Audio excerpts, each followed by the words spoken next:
I was on town. Consent, but. Yes, just up north for a little bit. Sleeping Bear News. Nice. Yeah, it was rainy, but it was still fun. But still. Yeah, Sage started kindergarten today. Yes. Almost, we only went halfway. Okay, that's a truck, that's I tough. blamed it on my kids. Good one. Yeah. I said, kids, you're not gonna make it back. Show up. Because of gravity? Tara and I said, we're gonna be carrying one of these. So.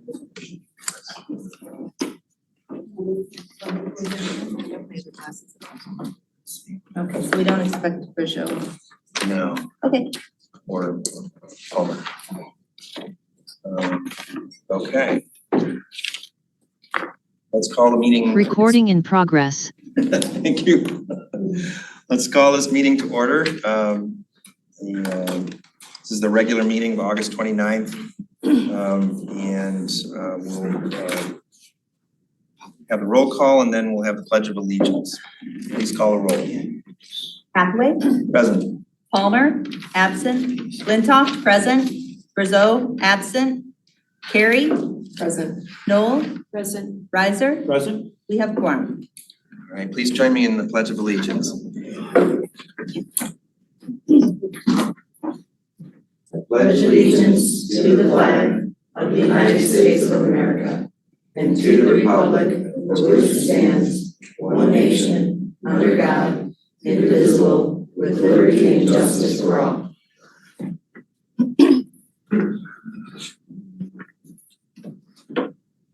Okay, next is adoption of the agenda. I know there's a couple of changes, and then I'll open it up for further corrections or additions or whatever. So I'd like to move item G2, that's the PAAW Palmer AA Warehouse Detail Engineering Review, from consent to unfinished business. Well, it's the sort of second half of their application for their site plan. Right. It's all of a piece. Yeah, and we used to do that. John pointed out that technically is not unfinished business by pointing out the Robert's Rules of Order a few weeks ago. And Is it so new? it would be new It would be business new. Okay. under. Well, it doesn't matter. Okay, so we'll put it Okay. under new business. I have a new business matter. And well, just before we do that, we wanted to add the authorization for Richard Hughes as interim utilities director also to new business. Okay. And those of you who printed out your agenda early, H2 and H3 are combined into H2. And There's an H3. There's an H3. well, if you printed out your agenda early on, there was a separate, It was now it's been folded into Simply just a H2. report. It's an attachment of regular report. And Trustee Rice, Oh, I wanted to make a change too. well, we'll do him Okay. first and then you. I would like to move up J1, the Connecting Communities grant application to as soon as it can be considered, whether that's before consent agenda or immediately right after consent agenda, because we have a guest here and a presentation to accommodate her so she doesn't have to leave. And I'm talking about Anna Cohn, the director of the PPAP. So specifically, you want it moved where? Head of consent Right after consent, or right after consent? because consent should be quick, right? Right, okay, so consent agenda and then item J1 prior to reports.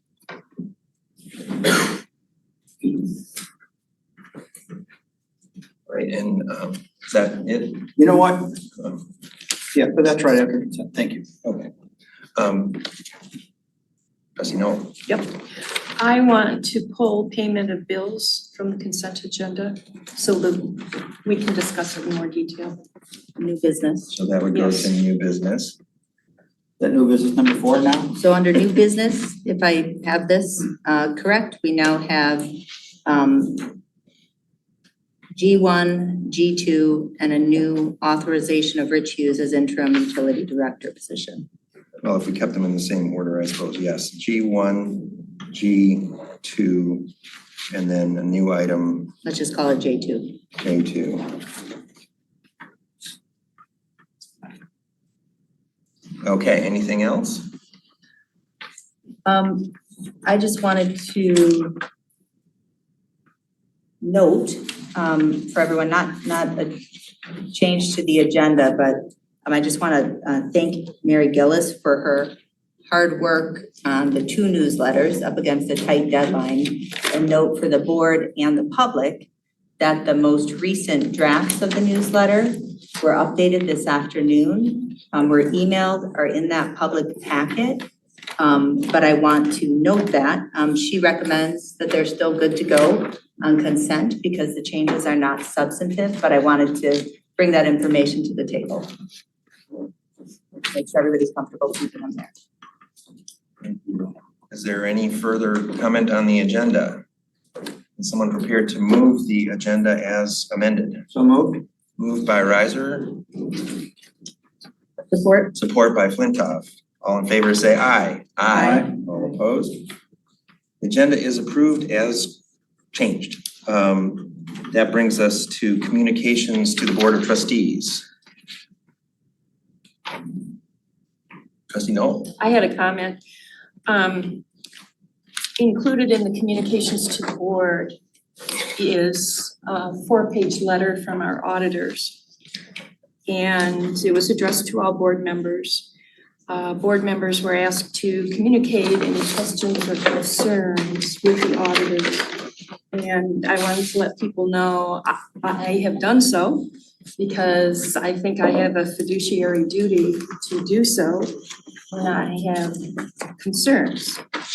So I had a lengthy discussion with David Pelisak and satisfied with it. So just wanted to encourage other people to consider doing the same. I had a conversation with David too. It was lengthy and I brought up a lot of my concerns. I noted, I formally talked with them today, been talking to them throughout the audit process. They are on track to still submit on time. Staff and Maynard are clicking through the last couple of open items, so it's gonna be close, but we expect to still be on time. But I do recommend anybody on the board who has not yet responded to their letter to do so in short order. Any other comments on communications to the Board of Trustees? Let's move on to public comment. This is a time for members of the public to speak for up to 3 minutes on any matter under the purview of the Board of Trustees. We hear first from those who are present in Township Hall, and then we turn to those who are participating remotely. Please come up and have a seat at the table for your turn. I have the microphone ready for you. And, Oh, that would be better. oh, Is all that right. way people can hear both sides. I'm going for I thought he wanted everybody to come up and say. Oh, just in turn. So, and John, and for the public, just so you all know, one thing about the acoustics of this room, it may work fine to use that mic and speak here. Kathleen, sometimes when we have a bunch of people in the back, they have trouble hearing. And so the acoustics can work better, people standing over there. So just holler if you can't hear Kathleen. You just stand at the podium.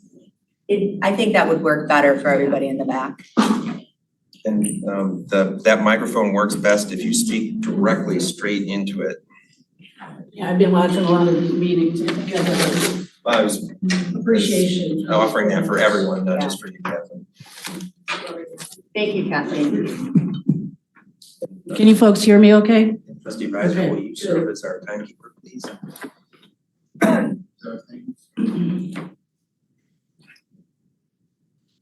Was it? Hi, my name is Kathleen Brandt. I'm a Scio resident and very informed citizen. I stole that from Pam Boyd.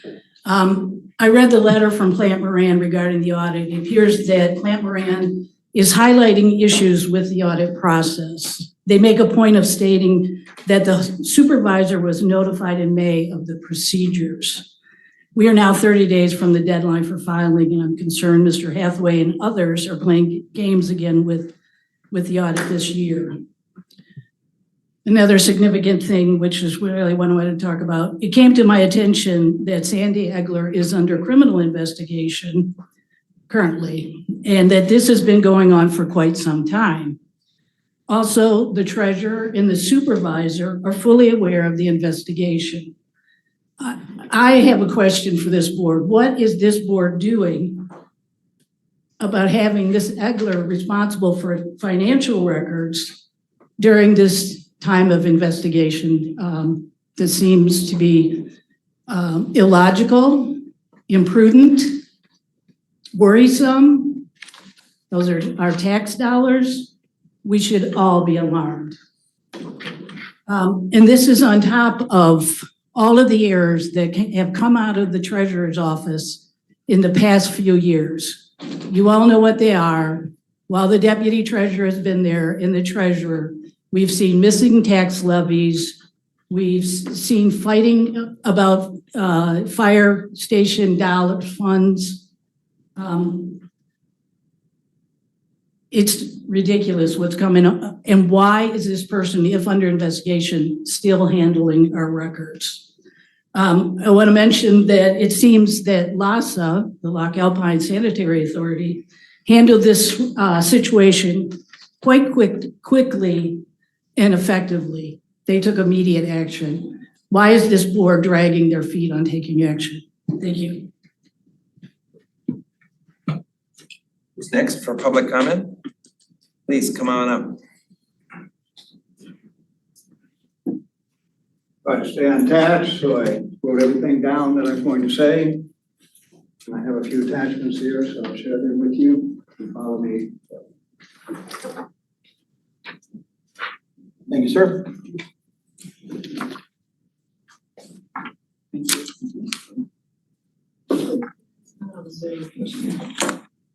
I know. Thank you very much. Thank you. Oh, sure.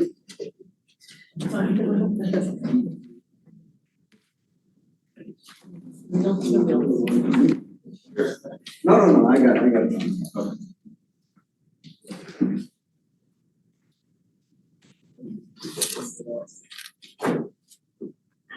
If anybody else wants to read along, where does it go with the music? There's extra copies here.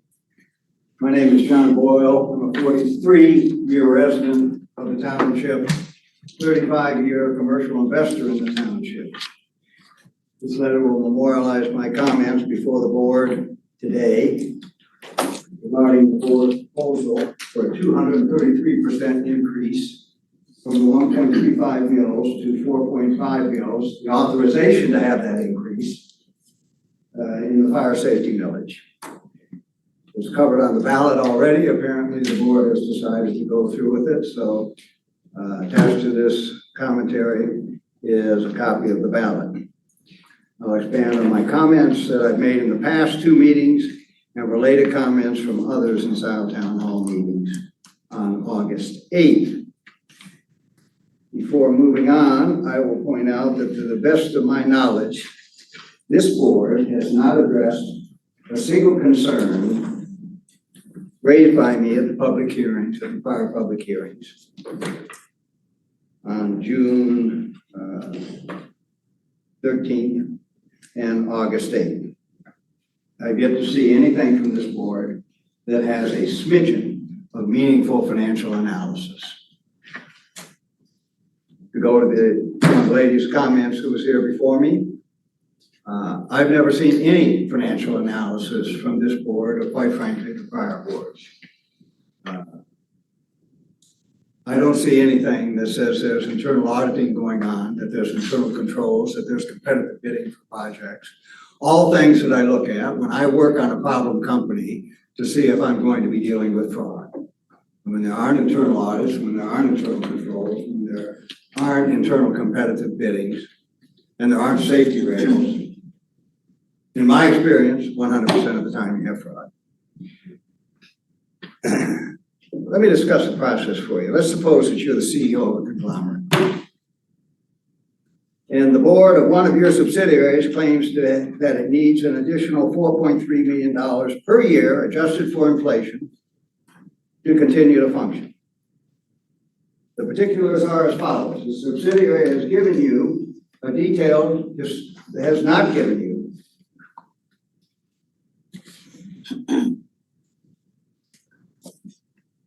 detailed historical financial reports, has given you no detailed financial reports, has given you no detailed pro forma financial reports, explaining what they're going to do with all this money. Over the last 10 years, the cost to operate this subsidiary has gone up at 10 times the increase in the consumer price index, despite the fact that over the last 10 years, the subsidiary's customer base has gone down by 10%, 10.5%. The $4.3 billion budget increase, an increase of 233%, raising the cost of operations from 2.1 million to 6.4 million.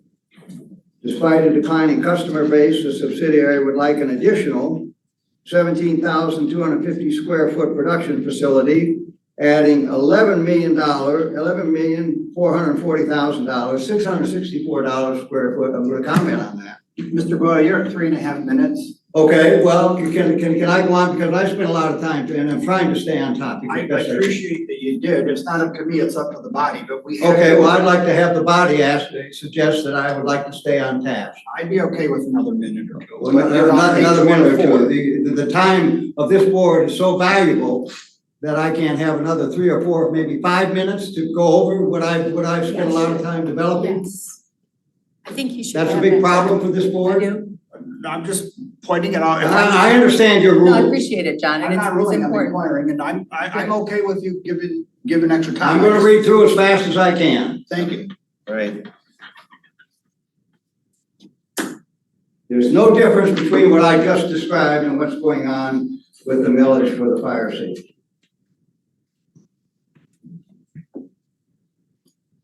As I stated in my previous in your previous 2 town hall meetings, this board has not made the case, and in fact has not even attempted to make the case for any increase in the fire safety millage, much less an increase of 233%. Where is the analysis that makes this case? In the business world, that analysis would be front and center. In the normal course of financial affairs,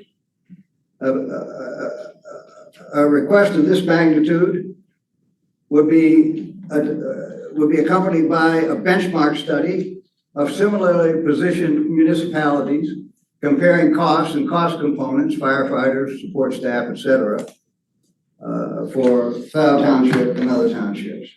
You would show 4 to 5 years of detailed income statements to say what happened, where did the money go over the last 4 or 5 years, or the last 10 years, while the costs went up at 10 times the rate of inflation. The bottom line is negative. There will be an analysis to determine why it was negative, and corrective actions would be taken. Documentation of all revenue would be properly collected, and you would have clear tracks on all costs. Then you would show the additional revenue and additional operations going forward, and you'd have 4 to 5 years of pro forma financial statements. On a related note, I have the following questions and comments regarding the board's claim that a second fire station is needed. Did the township's financial office conduct a benchmark study comparing the number and the size of the fire stations for comparable municipalities? I think the answer is no. What were the metrics upon which the decision was made?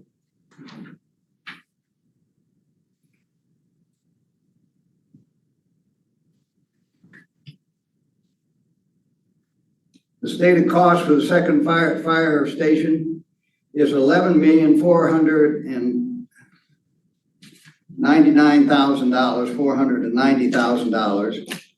Did the township obtain competitive bids for this project? What are the parameters upon which the decision was made to go with this particular cost?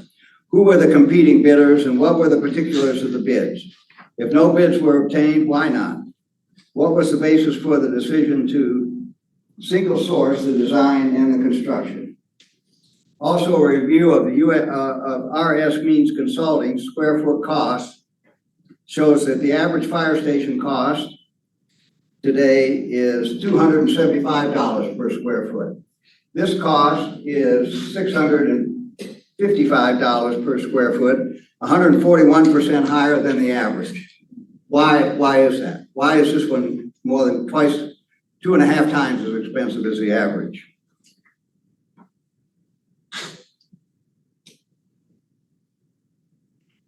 I have concerns, but they've already been addressed on the costs here at the township, and they were addressed in the township's auditor's memorandum to the township.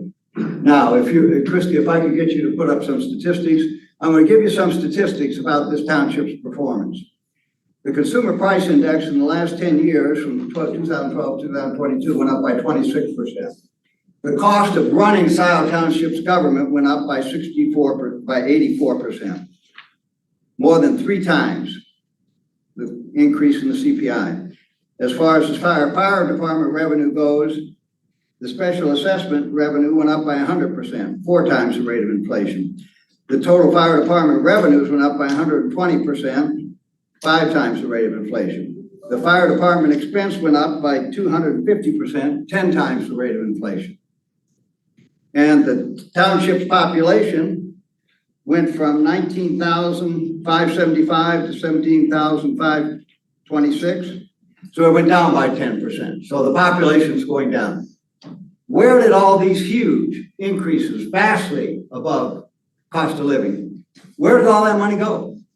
And now we want an additional 233% increase in the budget? Got a real problem with that. So it begs the following questions. Given that over the last 10 years, CPI went up by 26%, and the cost of running the fire department went up by 250%, where did all that money go? It went from 600,000 to 2.1 million. Where did it go? There's no financial statements for the fire department to show you. That's what I was commenting on since the first time I came up here. To plan an effective audit, we must identify significant risks. This is a comment from the auditor, so I'll give it to those who don't have a copy of the audit letter. To plan an effective audit, we must identify significant risks of misstatement in the financial statements.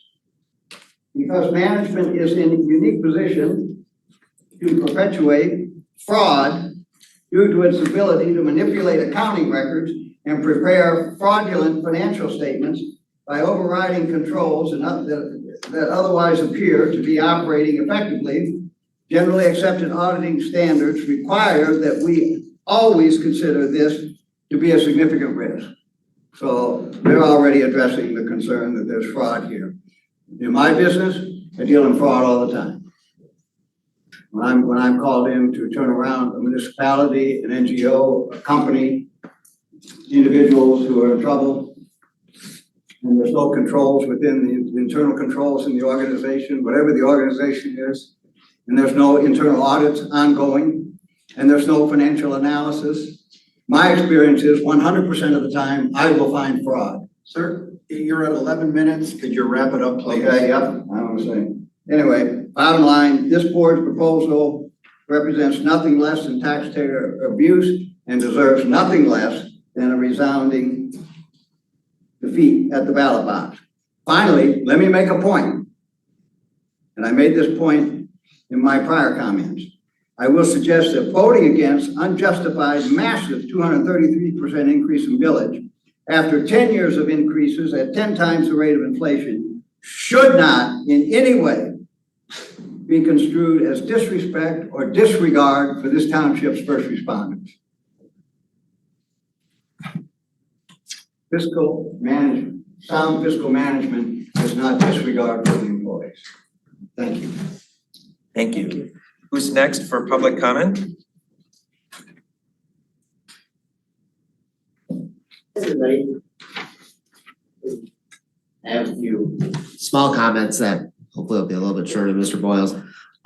Couple of quick questions. One, I do know that we still have a few more days on utilities director position. Hopefully we'll be able to wrap that up and hire a candidate in September. Look forward to seeing who that is. Hope Rich does a great job. He's been with us a while, so I'm sure he will in the interim. My next question, something that Kathleen said, and it sort of was great that our attorney's here this evening. I believe, just as I'm sure most all of the rest of us do, that someone is innocent until they're proven guilty. However, if I had someone in my organization that was accused of a crime, especially a crime that involved control over funds, I would place that person on internal leave or suspension until the criminal matter was resolved, whether it's unpaid or paid. I'm not a labor attorney. I don't pretend to be one. That's why we have attorneys. But I think that's something that really bears strong consideration. I would expect the same of anyone else in any other position in any other organization, be a government or a private entity. If you're accused of something, you're found innocent, perfect. If you're found guilty, you're found guilty. Just something to consider.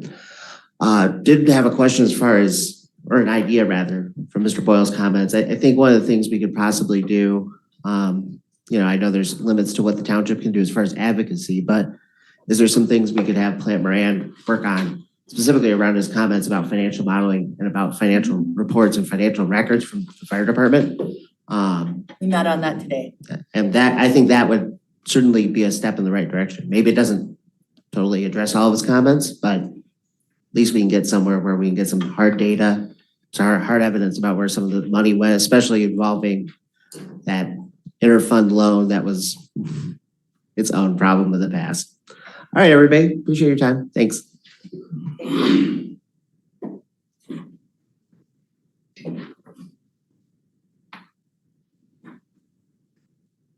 Good evening. My name is Kevin Jackson. I'm a 28-year resident of Scio Township. I'm here to speak on behalf of the Parkwood Condominium Association. Perhaps not everybody there. I don't represent leadership. I'm just a resident in that complex. We've been talking to the board since this program or this development has been proposed. And I've come up and spoken about keeping the character of the community to the same type of scale that the community is right now.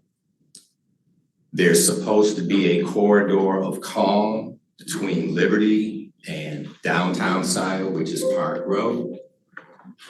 I think a good analogy is, or not an analogy, but Parkwood residents are not against development of the property next door to us.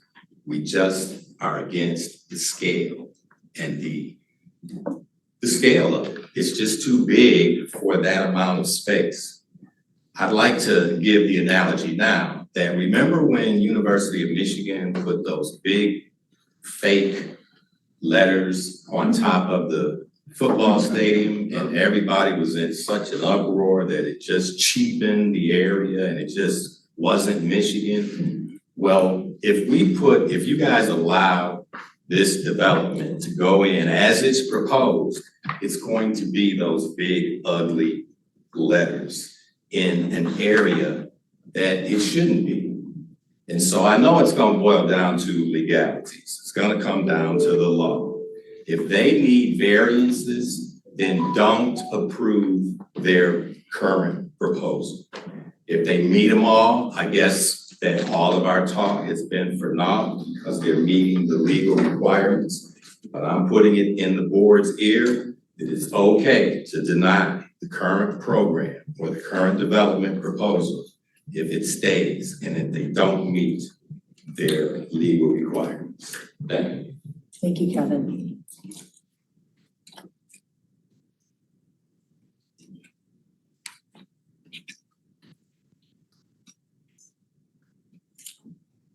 Good evening, I'm Bill Doty, 465 Woodgrove, Parkwood resident.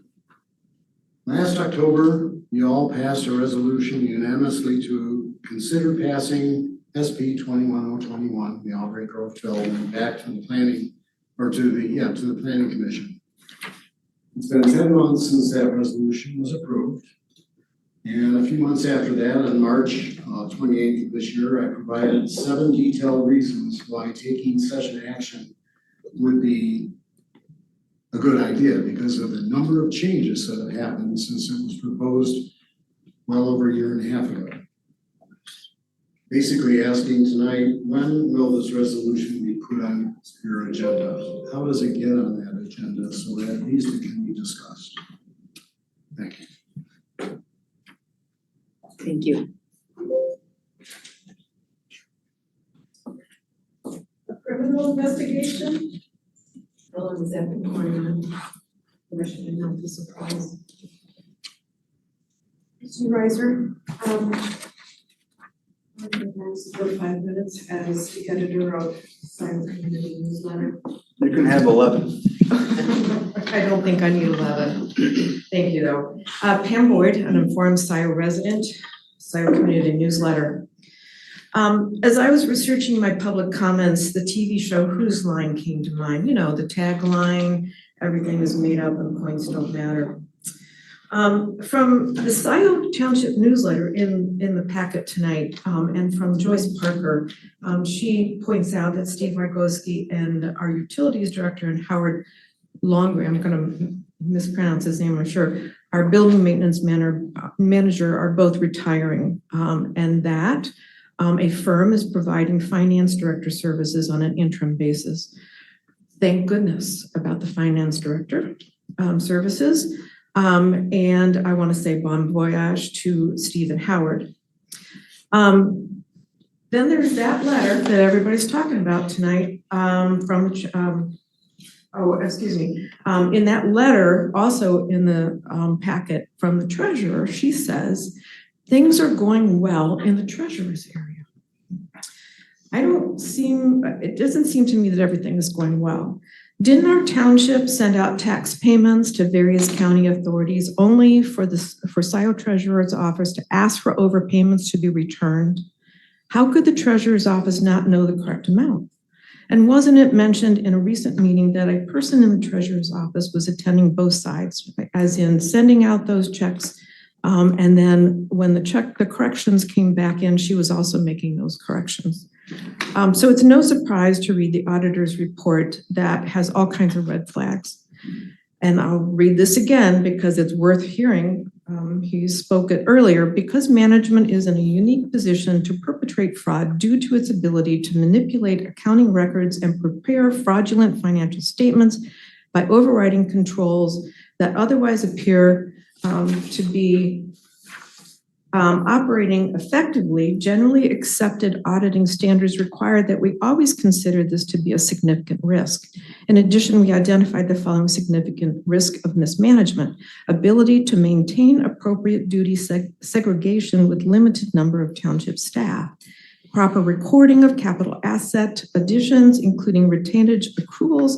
You know, if you hire a builder and you pay him half up front, you need to remember how much you've paid him and how much you have left when the job is done. Adequate procedures and controls surrounding receipts and deposits, reconciliations, and timeliness, including proper preparation and review of monthly bank reconciliations, proper accounting and reporting of tax collection fund fiduciary responsibilities. Skipping forward in this document, under information from you, the board, relevant to our audit, it continues in its letter to you, the attitudes, awareness, and actions concerning the detection or possibility of fraud, including whether the Board of Trustees has knowledge of any actual suspected or alleged fraud affecting the township. This audit report does not say things are going well in the treasurer's area.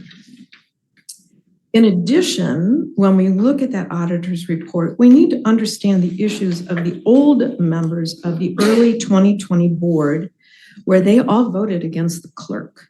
Remember the stupidity regarding meeting minutes where it was 6 months before they finally understood their OMA mistakes? From a May 10th, 2022 meeting minutes. Note, Clerk Flintoff was absent. This is when the nasty things happened. J2, discussion, only Administrator Rally's resignation, the next steps. A motion by Hathaway, supported by Courteau, to hire Jim Murdy as interim Township Administrator to authorize the supervisor to sign the employment agreement prepared by the Township's labor and employment attorney. The motion discussion. Hathaway said the Township was lucky to have the available seasoned employee, yada, yada, yada, yada. And Murdy was available to start immediately, and the effective date of the employment agreement will be Wednesday, May 11th of that year. Trustee Knoll said she was hearing this idea for the very first time. Long story short, this move stink. And in the next few days, the clerk lost her BSNA access. That access has not completely been resolved. Continuing, meeting minutes from May 24th, 2022, motion by Flintoff, support by Knoll, to amend and approve the agenda as follows. Add the authorization of bidding and award for energy management improvement and the authorization of temporary township finance officers staff contract, PM GAP or Plant Moran government accounting professional. Hathaway supported the First Amendment, but not the second. He said he thought the issue of temporary finance officer was a settled matter. Trustee Knoll noted that prior Administrator Rally had commented extensively on the lack of internal checks and balances, that there were deficiencies noted in last year's audit, and she expressed support for a discussion regarding internal checks and balances. It should be noted that this is at least the second time in over 2 years the supervisor and his group have shut down hiring of financial staff. The definition of abominable, and I had to pronounce that a couple of times, is causing moral revulsion and very bad or unpleasant. The guidance of the supervisor to this board has been abominable at best. There have been so many bad decisions made by some on this board and previous boards that this board needs, without fail, to do its duty to right the wrongs set forth by those previous board members. You newer board, you owe it to the residents to reverse the damage that is following this current township board like an anchor around your necks. You can start by giving back the clerk her complete BSNA duties that she had prior to David Rally leaving office. You swept it under the rug. Get off your butts and do so. Thank you. Thank you, Pam. Is there anyone else present in the hall who would like to speak during public comment? And I just want to note one thing, our rules of order advise members of the board that if we use electronic devices like texting, that we not text about meetings. I'm not suggesting anybody is, I just want everybody in the, no, I know, I just want everybody in the public to know that if anybody happens to be looking at their phone, looking like they're texting, that we're not texting about the meeting proceedings. And just want to remind my colleagues about that. Although I did make an arrangement to alert Doug Luan when the planning item is coming up. Is there anyone who wants to speak during public comment remotely? Right now, there are no hands, well, hold on. That's all you had to say, Christine. Jinxed it. First one to speak is Alan Verbano, followed by Ann Streeter. Go ahead, Alan.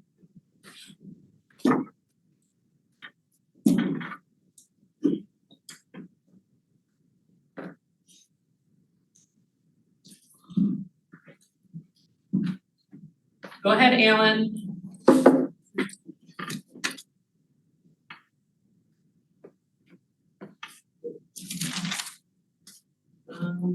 Well, you want to move on to Ann Streeter, we can come back to him. Ann Streeter, go ahead, please.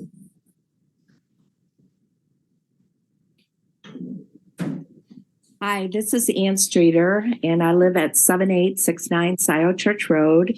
And I am just talking about the wedding barns on Scio Church Road, which I have talked to before. I just want to inform you, I have given you information as well as some documents as well as emails and resources for you to do your due diligence about the 2 wedding barns. If you could please read through it. I think it's very important information for you to do to make your decisions. And there is also another piece I will send you, probably tomorrow on it as well. So keep your eyes open to your mailbox. And I appreciate all the time and effort that you put into making this decision. It's something very important to us neighbors. And also, I'd like to invite any of the board members, and I have previously asked you before, if any of the board members would like to come Saturday evening and come to our house, I would welcome you to come. So you have my information, and please just let me know. Thank you very much. Thank you. So a party at Ann's house. No, I'm kidding. I'm kidding. Anyone else that wants to speak? Next up will be Rob Pattinson, followed by Jonathan Greenberg. Go ahead, Rob.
Rob.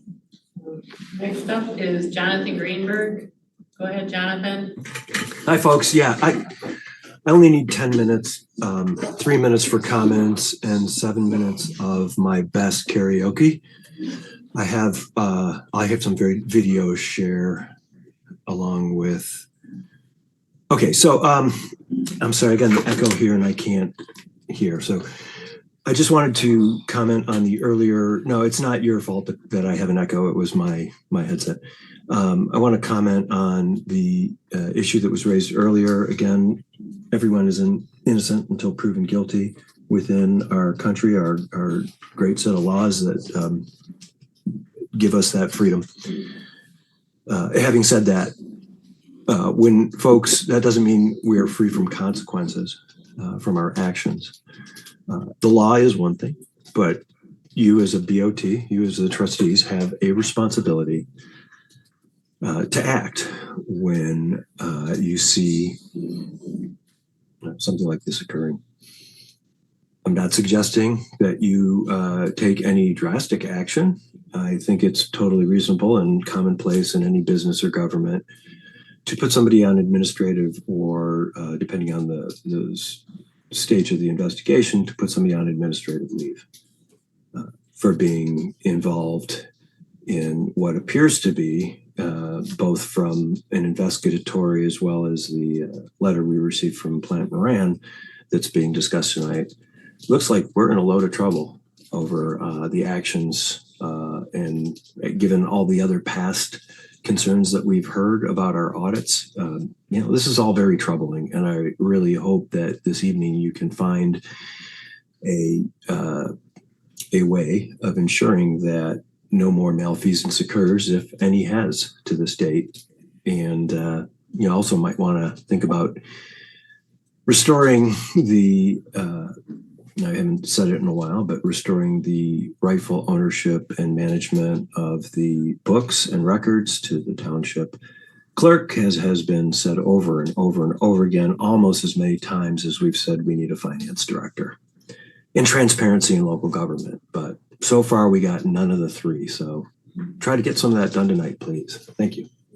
Or I will be back with karaoke at the end of the meeting, public comments. Thank you. Thank you, Jonathan. Anyone else that wants to speak at public comment? Alan, you're still out there. I don't see his name anymore. Okay. So. Well, I wanted to respond to something that was said. oh, please go ahead, Trustee Noel. The comment about our population decreasing in Scio, Mr. Boyle. When Dexter became a city, Scio lost over 3,000 residents. I think it was closer to 4,000.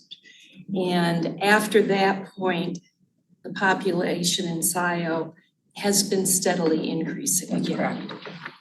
So just so you're aware of that. I just went to the records. Okay. Going back 10 years. And that doesn't show the whys and the wherefores. It does show what the population is. And I gave you the numbers for 2012 and 2022. You can't So be that's from the Census Bureau.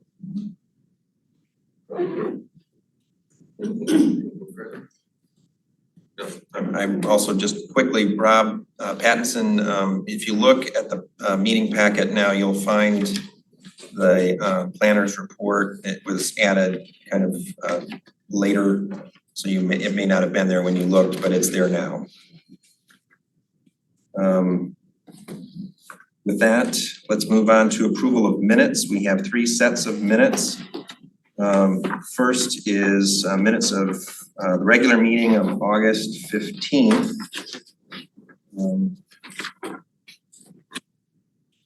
Just one or two things. On page 11, at the bottom, it says, this is a paraphrase of a comment from me. And it says, we're changing the parks, preserves, and pathways letterhead. I think it was, we're changing the letterhead. I think there was something else said about parks, preserves and pathways, but I got mushed together in a way that implies that it was the letterhead and it was not. So I would just remove those so that it makes. Which page is that, Will? Page 11, down at the bottom, just delete parks, preserves and pathways. Yeah. And then the only other thing I noticed is it says the meeting adjourned at 10:45. I think it was actually 9:45 when it adjourned. Okay, And I'll double check my notes and verify. it was memorable to have ended so early. Right. All And I right, just had one spelling correction I was gonna make on page 6. It's Maynard, Casterison with an Maynard with an E, not an O, so I'll correct that as well. I would move approval of the minutes with those changes reflected in them. moved by Riser, I'll support. support by Noel. All in favor, say aye. Aye. Those opposed? Minutes of the 15th are approved. Next set of minutes is from our special meeting with public hearing on August 8th. Just one change, Okay, just simply that it is a public hearing and not a special meeting, so just change the heading of it so that it would be recorded as it was called and posted. It's a public hearing, it wasn't technically a special meeting. oh, okay. And I had no other changes. I would move approval of those minutes with that change. So would you change special meeting to public hearing throughout or No, just at the top. just at the Because top? it just was a public hearing Okay. and not a special meeting. All right. So moved by Riser, support by Noel. All in favor, say aye. Aye. Those opposed? Those minutes are approved as corrected. Finally, we have the draft minutes of the special meeting of August 10th. This was a joint meeting with the Planning Commission and the Downtown Development Authority Board. Are there any corrections to those minutes?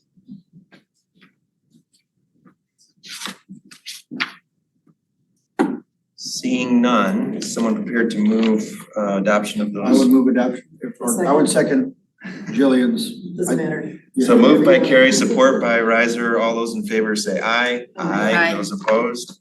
Those minutes are approved. That brings us to consent agenda. I would move the consent agenda and ask for a roll call vote because it asks for authorizing money. Well, actually, the payment of the bills was removed. Well, first, So we've got, contract. so what's What's left on the consent Yeah. agenda? Let's. John's actually right. If I could, John, suggest a motion to approve the consent agenda as amended, which includes G3, G4, and G5. Okay. I would please- second that. Okay, please call the roll. All right, per our rules, it's my turn to start. Flintoff, yes. Carrie? Yes. Noel? Yes. Riser? Yes. Hathaway? Yes. Consent agenda adopted. That brings us to item J1, which is Connecting Communities Grant Application. And we have with us this evening our Director of Parks, Preserves, and Pathways, Anna Cohn. Please, come on up. I don't know if you want it, you don't have to use the microphone if you don't want to. I can move over, Hannah, whatever. you want. Yeah, and Anna, at the table's fine as well. It really is just when the hall fills with people, it gets harder for people in the back to hear.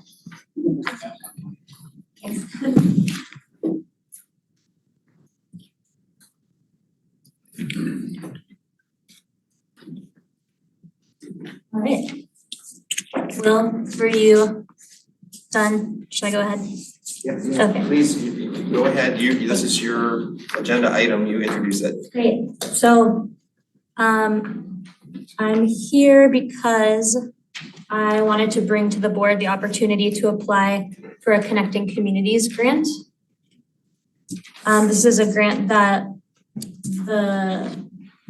has helped fund Z-Road Pathway in the past in 2018. And so we know that it's a project that the Z-Road Pathway qualifies for and qualifies quite well for. And the application due date is the 31st, so it's really coming up. There has been some additions to the packet as of today. So I handed those out earlier. I'm happy to answer questions. I recognize some of them might be answered in the new material that maybe you didn't get a chance to see, so feel free to ask your questions and I'll do my best to answer them.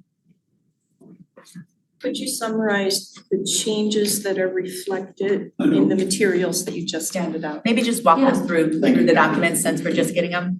Sure, so I'll go through first the information that's been there since you got the packet, and then I'll talk about changes. So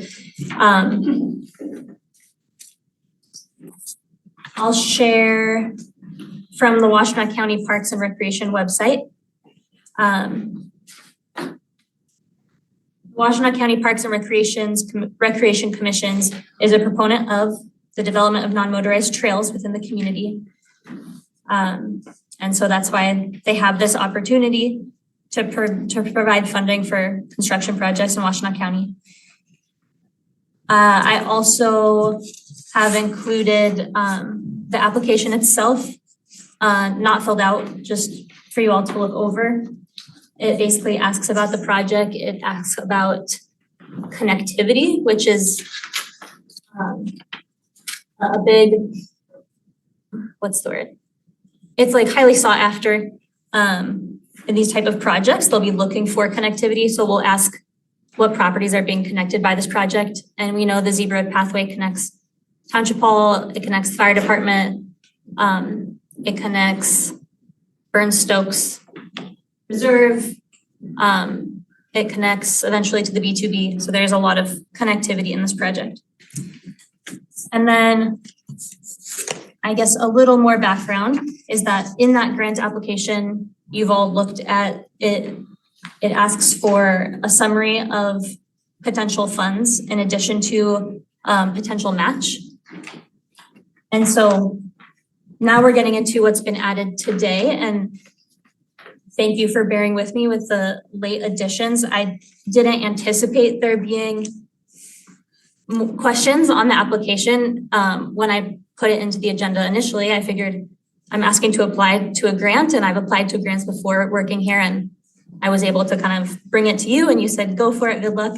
This is a different situation, I'm realizing, because of the question of match. And so I'll first go over potential funding sources, and then I'll go over match. So potential funding sources. We have confirmed MEDC dollars. We have 855,000 left of the 900,000 towards phase 5. And so we're talking about phase 5. We also have MEDC dollars, 710,000 MEDC dollars out of 750 authorized for phase 6. So this would require board authorization to move those funds, allowing them to be used for phase 5. So I'll say it would require board authorization. The funds are there for the Zebra Road pathway. In addition, there is 1.7 million in the Parks, Preserves, and Pathways budget currently. And then lastly, we know that there's the Parks and Pathways millage. So the voters approved the millage in August 2020. And it's currently generating upwards of 900,000 a year as of this fiscal year. So those are potential funding sources for ZEEP Phase 5. This grant asks, what are your funding sources for the project? So I've listed those in the application. This grant also asks, will your organization be able to provide a match? So it's my understanding that when you provide a match, your application looks a lot better because they don't want to be funding the entire project. They want to know that you're putting funds into the project as well. Looking at the financial situation of the Parks, Preserves, and Pathways Department, looking at the budget numbers, knowing that we have that millage that comes in every year, I have proposed that we say there's a potential $600,000 expenditure from the Parks and Pathways Millage Fund. And in that arena of this application, that's where the questions came up, which I understand why. I'll say that's why there are these last minute additions, and that's why I'm here to really answer any questions you have. Yeah. We appreciate it. Thank you. Mhm. Are there questions? I just wanted to know, Joyce, where are you at on this in terms of your assessment recommendation? Well, in reference to my recommendation, I think that if the funding is available, we should consider submitting the application for the grant, recognizing that there isn't a commitment for the total project cost at this point in time. But if for some reason the board or the commission decide to take a different direction, you can always refund the grant. Actually, it's a reimbursement, so you don't actually draw down the money until you actually expend the dollars. So in the event that something occurs and the township decide to take a different direction, you know, you could certainly not continue with the grant or consider some other project for the grant. And Mariah, have you had a chance, I know yesterday you looked at a previous version, would you take a minute and look at the operative language on the resolve clauses of the new resolution? Sure. And I don't think I have a copy of the grant. No, I have that. I don't think I have a copy of the grant. Application? Is this it or is that the criteria? I printed a lot of stuff out on this one. So, some questions. First of all, thank you. And I know that you did some work just in the last day or so, spurred by some questions that we raised yesterday morning when we sat down. So thank you for your quick work with Joyce on this to improve this. So phase 5, it looks like it's about a $3.2 to $3.5 million project. Okay, ballpark, $3.5 million. And certainly we want to go for grants. I will say what I don't want to do is overcommit ourselves, start something we can't finish, or say, for example, spend too much of the Parks and Paths fund balance so that we can't do our basic operating and maintenance costs, right? Your salaries, the maintenance, all this stuff. I also want to acknowledge that, you know, part of the lack of sufficient qualified finance staff in the township, now we have PM Gap filling in, is that Anna and other department heads haven't had the support to do an analysis of their fund balance. So when you say 1.7, that is your fund balance, it's not your budget. And I share that because that's all the money, right? We need to make sure, take a look at that with some analysis to say, how much of that do you need to keep in your fund balance to make sure that you can meet all the future year obligations, right? We're building a lot of things, maintaining a lot of things, goes to the capital planning. So I know we're gonna get there on that. I just want to acknowledge that it makes it more difficult for you in this position. I would say on the model motion, I would suggest that we could strike the and indicate the board's authorization of a potential expenditure of $600,000 for 2 reasons. 1, it's in the resolution. 2, we only authorize money that's been budgeted for 1 year, and it looks like this $600K wouldn't be until 24, 25, right? So that's kind of a future year. I think that I would be more comfortable if we were striking that from the motion and then working with just the resolution language.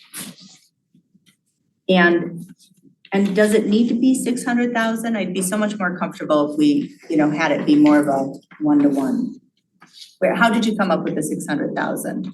I came up with 600,000 after talking with Roy Townsend, who has experience with connecting communities, and he advised me that that type of match number would look attractive. Okay. Additionally, after chatting numbers with OHM and with Rebecca, it's pretty clear that we're going to have to use at least up to 600,000 to finish this project. And so it seemed like a safe number. It's over the course of the years up until construction. It seemed like a safe number, knowing that we have 900,000 coming in from the millage each fiscal year. Okay, and that considers the MEDC grant that we have for phase 5, but not the phase 6 that the board may or may not. What does consider? Sorry. I guess I'm just looking at because I think Connecting Communities would probably be happy to hear that we're matching, you know? I'm wondering, why are we limiting ourselves to millage funds? Why can't we just say 600,000 of other funds? Oh, because they ask specifically, I'll share the language that they use. They ask specifically for how will this project be funded? List all confirmed and proposed funders, where I wrote about our confirmed grants. And then they said, is your community providing a local match? And so I interpreted that to mean millage funds. I'd just offer up a local match. I don't know how they define it. I don't know if it means locally provided, locally sourced through grants, right? I don't know, Joyce? Isn't it gonna come from Parks and Pathway though, realistically? Isn't that where the money would come from? Sorry, No, go if I ahead. cut you off, I apologize. No, you go ahead. But, I did have a question for Joyce. She could answer first and then okay, I'll the let you. second question. Yeah, I know. Well, I was just going to state, local match would include, the Parks and Pathway millage as well as other funding sources. So, you know, you could very easily say 600,000 of either Parks and Pathway millage funds or other. Or local match. For a local match. Yeah, I would support that. Yeah. That would give a little more room if you'd be comfortable with that. In Would case that we- work for In you? case we get a huge donation. Yeah, from exactly. someone. I just don't want this For parks authorization of $600,000 for one partially funded project. So can I clarify it? Yeah.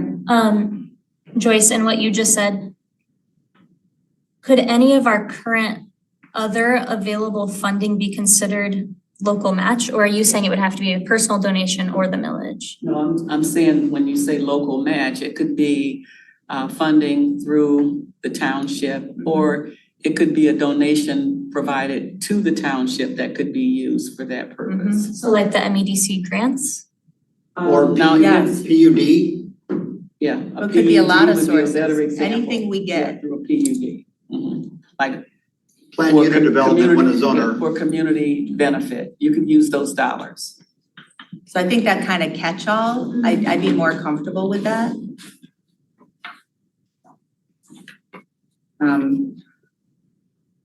Do we substitute local matching funds?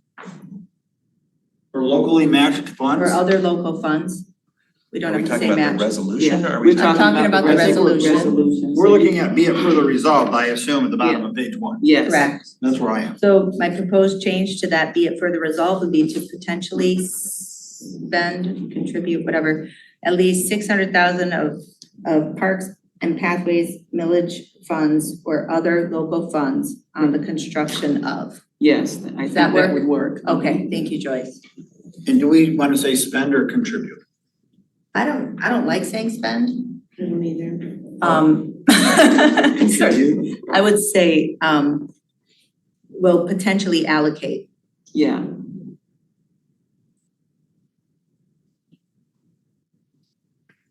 And you think that matches the grant requirements and is gonna get us over the finish line?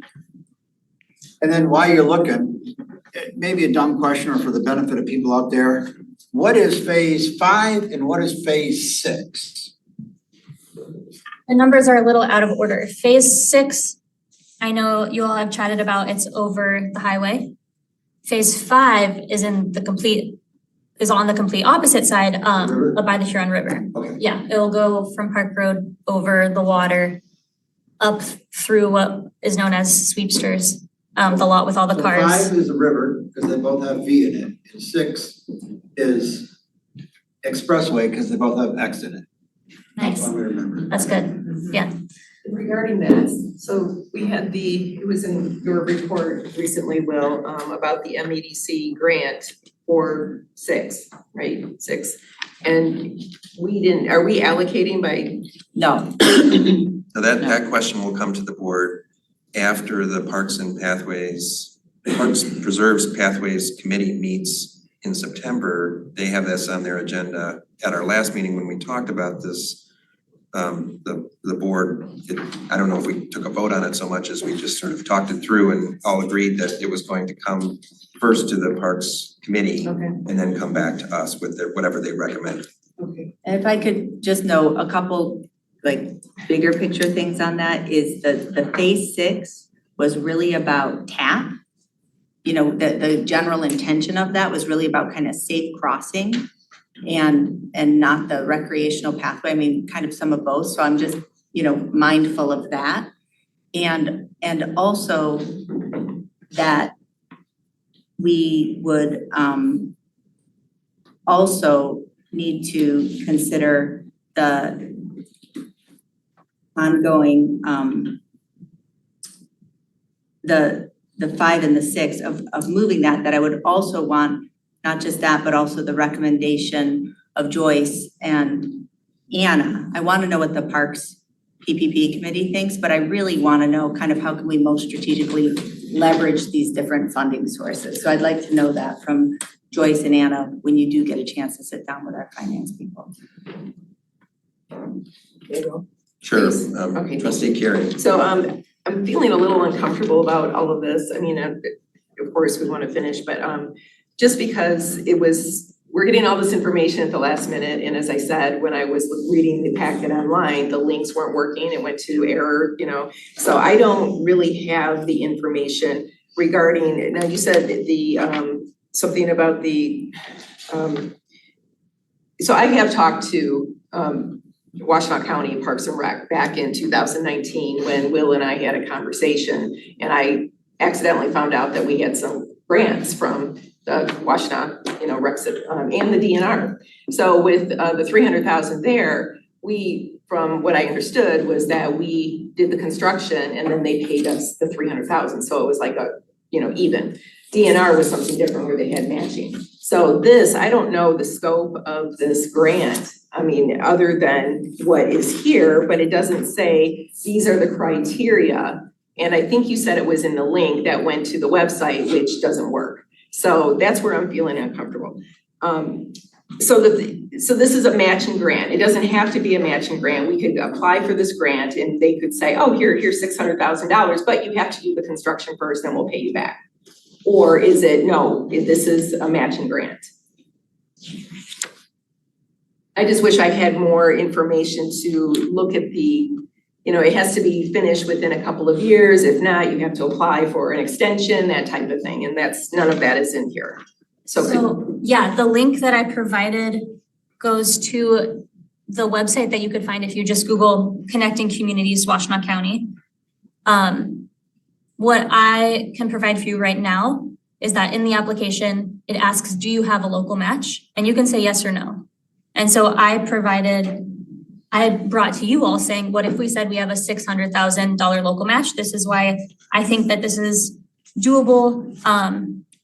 I haven't had financial directing and support in my time here, so I bring that to the table with my recommendation for a $600,000 match. I know that they require that you begin construction by 2024, which we will have begun, no, sorry, it says in 2 years, that'd be 2025, which is our plan to begin construction then, so we'll be on the timeline that they request. We just have to start it within 2 years of getting the grant. That is what they have on their And we're not gonna website. get the grant for a while if we get it, so that starts the clock whenever we get that 600K, Yeah, and then, 300K? That's what we have. yeah, I think they have 600,000, but we'd be applying for 300,000 because that's the most that they'll give to one project. If we get it. If we get it. And then also to your point, Jillian, about the different grants that we have, and some are matching and some are reimbursement. And this is something else that I have been bringing up, that I am really looking forward to, that financial direction and being able to sit down with a professional and map out these grants And and that considering since we already have grants going, like that will be a resource that I need. And so this grant would fold in to that project. And I agree, you need financial support just like the other departments. Mm-hmm. And yeah, we need to do that right away. Okay, yes, thank you. Trustee Noel. Just some general overview questions, like what is the total cost projected to be for phase 5 and phase 6? So phase 6, as we had dreamed it to be, is really no longer, which I know you all have talked about. And so I don't have a number for us for phase 6 because we won't be running phase 6 as it was planned due to pedestrian. But I do have the number for phase 5, and this number is fresh as of today from OHM.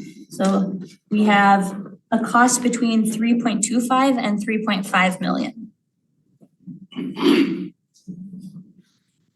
Is that in the attack? Is that? No, just in the cover sheet, bottom. That she passed. I got too many. Yeah, sorry, John, it's a lot. The details are here Oh, sure. from OHM Okay. for the construction costs. Yeah. So let's take a higher number. Do we have enough resources in our various funds to fund this after year 1 or year 2? I mean, this is gonna take how long is this gonna take first of all? So the construction, you mean? I believe, I just wanna make sure I'm saying the right thing here. Yeah, so if you look at page 1 of the agenda item that I handed out at the bottom, you'll see a conceptual estimate provided by OHM. We have construction happening fiscal year 25-26, and you'll see the cost for that year is the highest because that's construction year.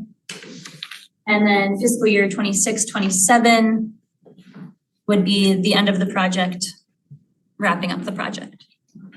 So fiscal year 25-26 would be over $2 million. Mm-hmm. And so where would that money come from?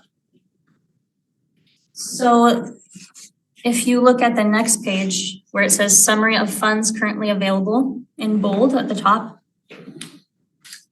I can go through this again. I talk about the grants that we currently have. So an MEDC grant of 900,000, of which we have spent some for preliminary engineering. So we're now at 855,000 of that grant, specifically for phase 5. We also have an MEDC grant for 750,000, which we're now at 710,000 of that grant for phase 6, which will be coming to the board from the Parks Committee and from myself to make available for phase 5 as well. Lastly, we have 1.7 million currently in the Parks Preserve and Pathways fund balance. And then additionally, we have every year the Parks and Pathways millage that comes in at around 900,000. So if you added everything up and do you have sufficient projected funds? I'm unclear. So I'll say a few things on that. I can add them up and say how much I believe we have as the Parks Director who hasn't had financial direction this past year. So I don't want to definitively say. I can also say though, that this project predates my coming to the Parks, Preserves and Pathways Department. And I believe that in beginning a pathway, we have responsibility to finish a pathway and connect it to the border to border trail so it can actually be a useful project. And a lot of money and a lot of resources and time have been invested in this project.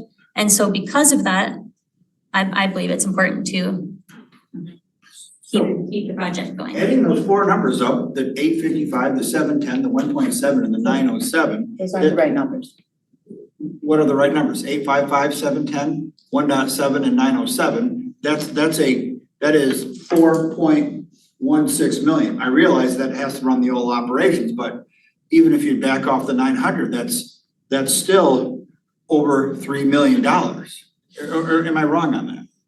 You're right. I think the trouble being that 1.7 is the entire fund balance. No, which- I appreciate that, and we're not gonna blow it all on one project. I get that. There's staff and maintenance and things like that, but John, if I could, I mean, I think that so $3.5 million cost, we know we've got the 900,000 from the MEDC. We hope we very likely have 300,000 from this grant. So that, you know, that, what, 2.3 million remaining, right? So I think that the question is, you know, it's just the multi-year planning of it. I agree with you. We shouldn't start a pathway we're not gonna finish. I will also say, and at the beginning, when we established this millage, there was discussion about should we decide how much of this millage we're gonna use toward construction of pathways and what portion are we gonna use towards parks or maintenance? And that was never established, right? And so do I think we'll probably have enough money to finish this? I do, and it comes at a cost. This would be prioritizing this pathway over the development of other parks. It might be over additional staff. It's not gonna be our essential operations, right? We're not gonna say, but the analysis hasn't been done. So I just wanna caution us that if we commit to going for this, like we're really gonna have to work on identifying additional sources and really commit to having and continuing to have sufficient financial staff to help do this kind of long-term capital planning. Joyce, you seem to have something that you might Well, share. You know, I agree with the clerk as well. The one thing I think we should keep in mind too is almost like you're trying to fundraise for a project. So as you move forward, you may not start with all of the funding. However, if you continue to move forward and you recognize potential funding sources, I think that really establishes the approach for this particular project. Now, again, in the event that you decide at a later date, this project is not viable, then certainly it's a reimbursement. So you haven't actually received the money. You have a commitment. You'll have a commitment if the grant is approved for the $300,000. Yeah, that's true. That's another fail-safe. So. Is there a problem with, I know the application is due in late August, but do we absolutely have to do this right now? What if we took a little more time and got more information? Is this a yearly grant that we could apply for? The application is due on the 31st, so the day after tomorrow. And given that, I'm ready to make a motion and ask for support that we do this. And she's charged with running her budget. She's gonna get the financial help she needs. The voters of Scio Township have strongly supported the pathways. This is a pivotal pathway that we've been envisioning for years, and we just need to do what we can do to get it over the finish line. Whether there's going to be likely additional PUD contributions, whether that's partly for pathways or fire or infrastructure or I think this is something we can do and something we should do. This is a grant that we can apply for every year. Trustee It No. seems like in 2019, 18 that we did, but is this how often is this offered? This would be our second or third one. You're right that we applied in 2018. I don't know how often this grant is available. Will, are you aware? I'm not aware. I think each municipality can apply if you receive let me back up. If a municipality receives one of these Connecting Communities grants, you have to wait at least 3 years before you can apply again. I don't know if it's an annual, I think maybe it is, but this is an opportunity for us to apply for this project now. The downside, I suppose, is that I'm not sure what the downside is actually, because we put in our application, if we get the grant, as Joyce was just clarifying again, it's a reimbursement. So if for some reason the township realized, oh, we don't have enough money, or we're not gonna do this for whatever reason, we simply wouldn't submit for reimbursement. Well, and just to add one other comment, the project itself will not start until you actually have funding obligated for the project. Which will be, I mean, currently we just have our engineering obligated. I think we've used some of funding for engineering, and I think that's it primarily. Right, so there'll be another step for this board to consider Exactly. authorizing any construction. There may be multiple steps before we get to that point. Joyce, given your experience in situations like this and kind of the uncertainty that's here, what would your recommendations be to this board? Well, as I had mentioned earlier, I do think that it makes sense to apply for the grant because, again, you're not going to be starting the project until you actually have the project funded. And if for some reason it's not funded entirely in order to move forward, those dollars then would not be drawn down through the county. So we have a motion from Riser. Is there support? What is your motion, Riser? Is it as I suggested we amend? Is it? Yes, it would be the amount of motion to adopt the attached resolution as amended, authorizing the Director of Parks, Preserves, and Pathways to apply for a Washtenaw County Connecting Communities grant to help pay for the design and construction of the Z Road Pathway Phase 5 and to indicate. Period. All right? That was mine. Yeah. That's fine. That's fine, because the attached resolution talks about the details. And for the record, the attached resolution, your motion includes that change as well? Yeah, it incorporates it by reference, or at least I intend to, yes. So that would be in the resolved clause, the second resolved clause Will to change it potentially to allocate and at then least 600K of TMP millage funds or other local funds on the construction. Does that need to say design and construction? That's what I wondered just now. it says design and construction in the prior resolved clause. I don't think it has to say it in both resolved clauses. Okay. But I would move that it do so just for consistency's sake. Yeah. Yeah. Okay. Yeah, it gives us more flexibility, given the lack of detail we have. Okay, so let's read back that resolved clause again one more time, the second one. That Scio Township will potentially allocate at least $600,000 of parks and pathway millage funds or other local funds for the design and construction on the design and construction Of phase 5 of the Yeah. Zebra Pathway. Okay. Do we need to say this is a one-time allocation? It's not really the allocation, it's sort of a statement of intent. Okay. Yeah, because Kathy, for example, like nothing's gonna change tomorrow with the 600,000, right? Until we actually get a construction bid and authorize something, and then we'll be actually appropriating, assigning the funds. And just to clarify, because this is something that I learned from Anna, this is one of the requirements of the grant application is that there be a resolution of support from the municipality. That's why there's a resolution. Right. I'll also say, I'll support. Thank you. Okay, so And we I have a just, motion. I just want to make one comment that one of the things many things on the finance director's list is in 2021, when we had a functioning budget and finance committee, we had a very good draft grants policy and procedure we'd vetted.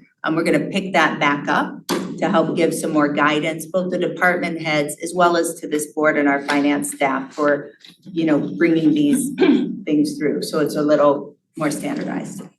I have something to say. Anna, this has nothing to do with you. You're just kind of caught here in the middle. But I feel that this is last minute and rushed, which, you haven't had the support. And I feel like we are reacting and having to make a decision without all the information. And I know you've done your best. And I apologize as a trustee for all of this.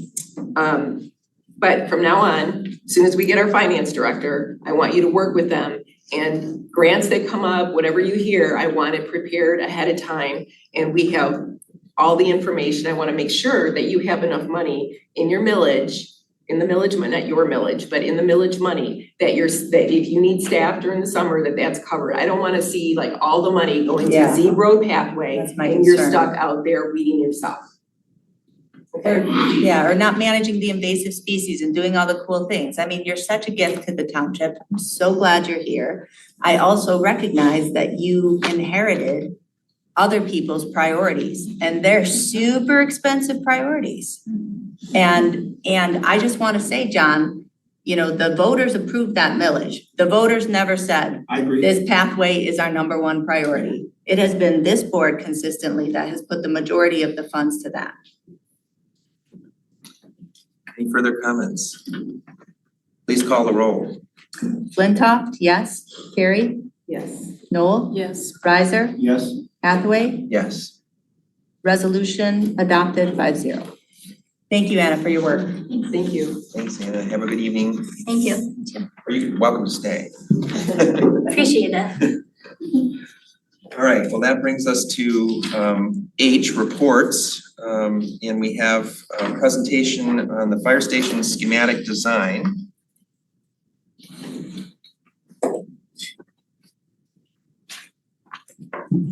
It's H1. I hope I'll be loud enough so I don't need the microphone. Please proceed. Okay, thank you.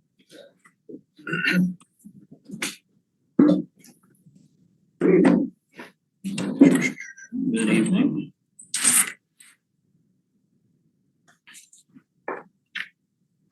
How was your flight? Bumpy. Today was okay, yesterday wasn't so good. Okay. And a zig and zag across the south part of the country.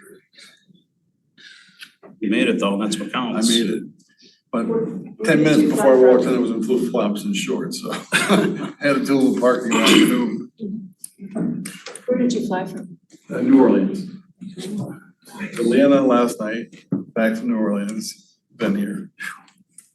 Well, thank you for being here. No, I wouldn't have missed it, obviously, I did what I needed to do to get here. Well, thank you, board, Manager Parker, Attorney Fink, Andy Hood, Fire Chief, Brandon Sears, Assistant Chief, I think you know all of us, and David Gasson, Partners in Architecture. Before we dig into the presentation, I'm gonna offer just a broad overview perspective of how we got to the point we're at today. I'd like to go all the way back to the mid-80s, when Scio Township started its own fire department. We broke away from the Dexter Area Fire Department, built a station on Z Road. Township's population was around 7,000. And to touch on Trustee Noel's comment, prior to 2014, if you look at any census data, it includes the village of Dexter within Scio Township's population. So to get an accurate representation, you would need to then look at the village of Dexter's and back it out of Scio Township. So ballpark, 1990 was as far back as I could find in population for Scio Township. We had about 9,000 residents within the community, excluding Dexter. They were about 1,500 or 1,800. They've grown, we've grown. Today, Scio alone sits at close to 18,000 people. That amount of growth has not only stressed the volunteer fire department, but has changed the fire service as well. This is, as a community gains more population, gains more business, we see a much more increased need for service. We have that today. This was anticipated. Our first fire chief, Will Dane, wrote a strategic plan that basically said, you need to figure out what you want and then figure out how to pay for it. And that really is the right way to go about a project like this. Oftentimes we say, hey, we've got a problem, I'm gonna put $300,000 at it, to use a number from our previous speaker, but then say, well, it actually costs us $600,000 to fix the problem, so we're really not doing a service. The proper way to do it is assess the need, price the need, and then find a way to fund the need if you want to correct the problem. And that's really what Chief Dane was talking about. Chief Carl Furch, in the early 2010s, he worked with Carl L. Wortman, and they developed a strategic plan that was presented to the Township Board of Trustees in 2015. The strategic plan was solely focused on building and staffing a second fire station in the southeast section of Scio Township. In 2018, Scio Township commissioned Emergency Services Consulting International to do a staffing and station location study. In 2018, the board was told you need a station in the southeast section of Scio Township. I started here, unfortunately, the same week COVID hit the US, so I got off to, it wasn't my fault. I got off to a bumpy start. However, I've been able to do a lot of assessment. And that led me to believe that both previous studies were correct. We probably needed a fire station in the southeast section of the township. A lot of data I gathered is on the township's website. I made a presentation to the board, and the board authorized me to create what's called the Fire Services Guidance Committee. That committee met probably, I'm gonna guess, about 3 months last year. 1 day a week, probably 3 hours every day. A couple members here in the audience participated as members. There was several members both here in the audience and remotely that watched every board meeting or every commission meeting. At the end result, the Fire Services Guidance Committee recommended building a second station and increasing our staffing from the 3 full-time firefighters we have on duty today at Zebro to a total of 9. The recommendations are to staff 1 fire apparatus, 1 fire vehicle with 3 firefighters at each station, an officer in charge or a battalion chief at our Zebro station, and 1 rescue or medically transport capable vehicle for the township. Solves a lot of our problems. The board in its wisdom decided to put these issues to voters. Part of that, we were able to find a funding source and engage partners in architecture after a thorough RFP process and developing a schematic design for a potential fire station. We had 4 weeks to get this project accomplished, and this is not a final plan. I think one of the things we need to think about here is this is a broad overview. We need to refine the plan. So what you see in front of you is far from finished. However, if we get voter support this fall, we'll be able to start working on the final, dialing everything in, the right sizes, the right building layout, and the right look, and then go out to bid for construction. The numbers you see in here are based on what we came up with in 4 weeks and are the architect's opinion of probable cost for what that is. When we refine the scope a little bit, I'm confident that we can bring the size down a bit and also decrease the cost. That being said, turn over to Mr. Gasson. Thank you, Chief.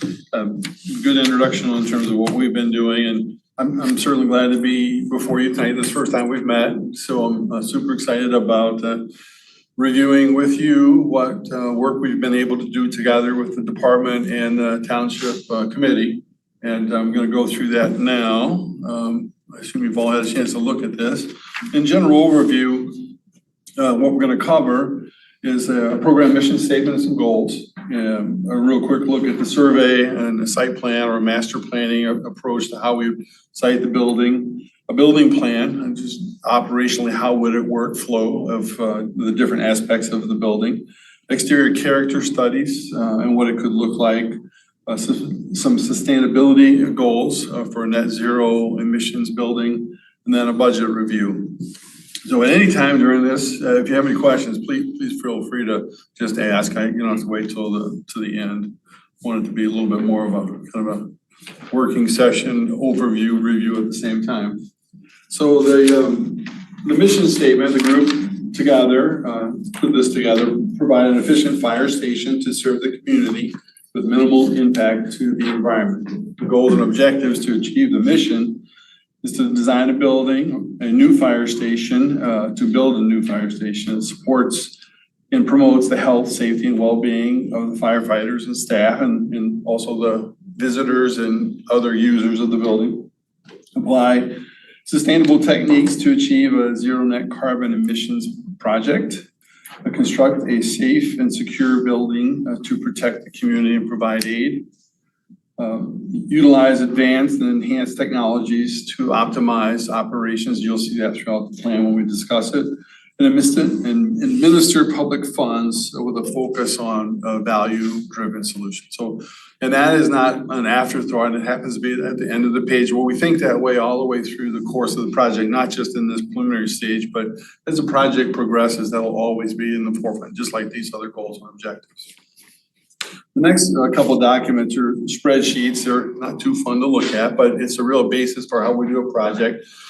So this is what we call the program or the needs assessment or the analysis of the project. And the idea here is we put a 30-year lens on our view of the project, and we work with the department and the township, and we go through an interview process, a questionnaire.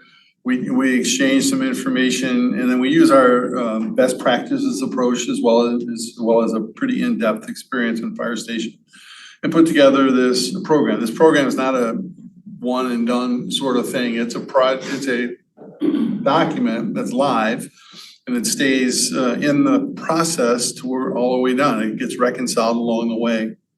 And some things come to light in the program during the planning process that wasn't in the program but gets added. Likewise, things get changed up or down in size. But that is very typical. And in general, it's got it has three major areas, I'll say. The apparatus and its support space, the crew quarters or their living areas, and administration and the community side of things or the public aspect. So those three things. And there's support spaces, obviously, that go into it as well. But those are the three main pieces of the program. I'll point out one thing. I think it's important, and I'll reference it a couple times. About in the middle of the page here, it's a UFC recommendation, and that is a unified facilities criteria. So we're not making up sizes of a room or is a room necessary out of the blue. That's coming from a source. This happens to be the Department of Defense document that puts together what are appropriate size spaces, number of spaces in a fire station. It helps us get to a bottom line in terms of how big the building should be. The other aspect to that, other than this dialogue we have with the department, is NFPA.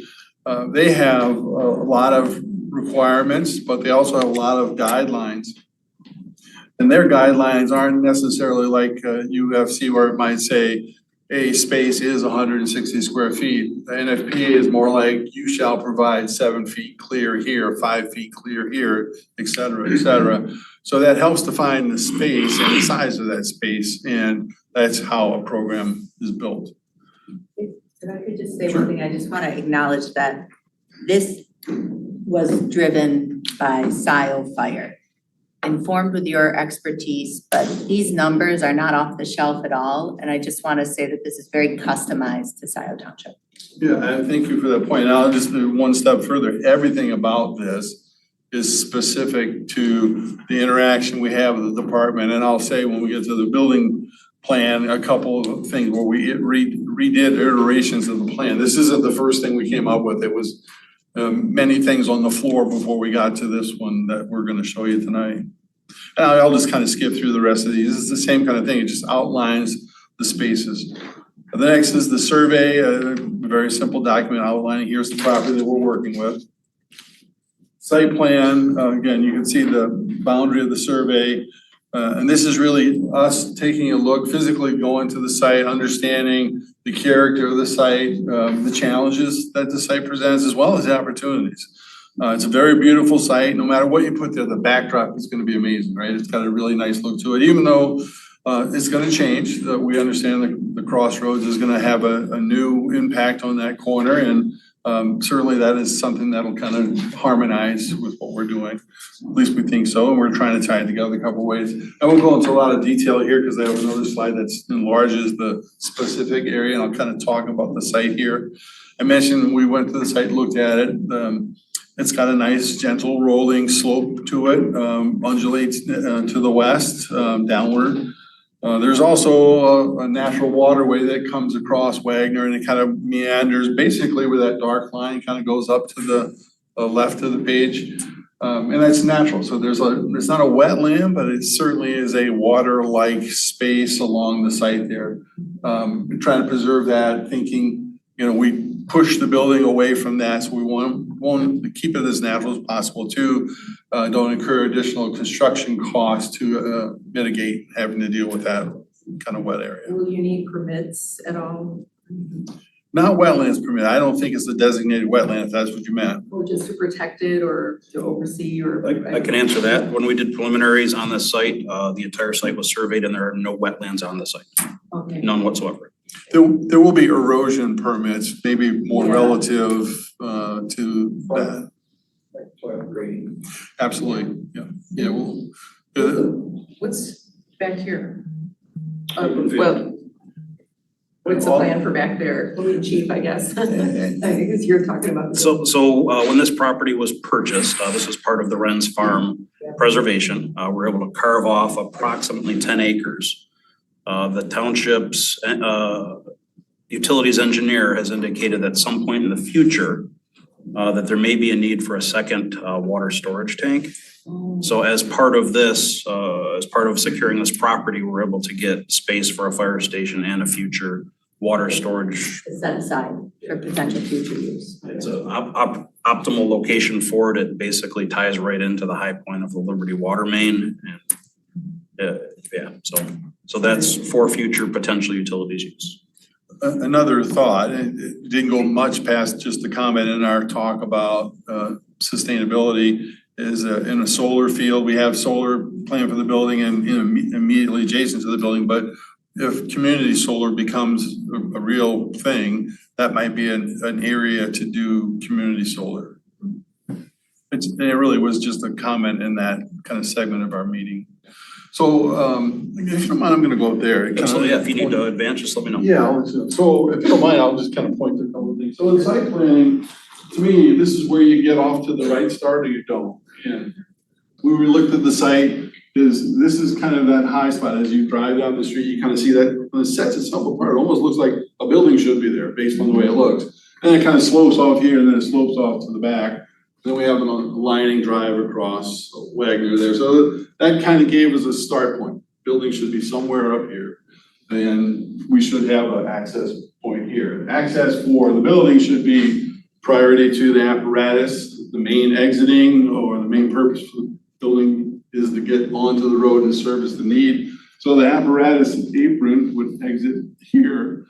All incoming staff, fire apparatus returning from event or public would all enter here. So never to enter on that side. So we're trying to create a separation as far away as possible, but starting with this alignment right there. So public would come in here, have their dedicated parking, handicap parking, EV parking, and then beyond here, it's a very faint line. And it would be demarked in a way, whether it's a kind of a speed bump, painted something, signage saying public not beyond this point, something like that. Meaning they have to turn back out and go this way.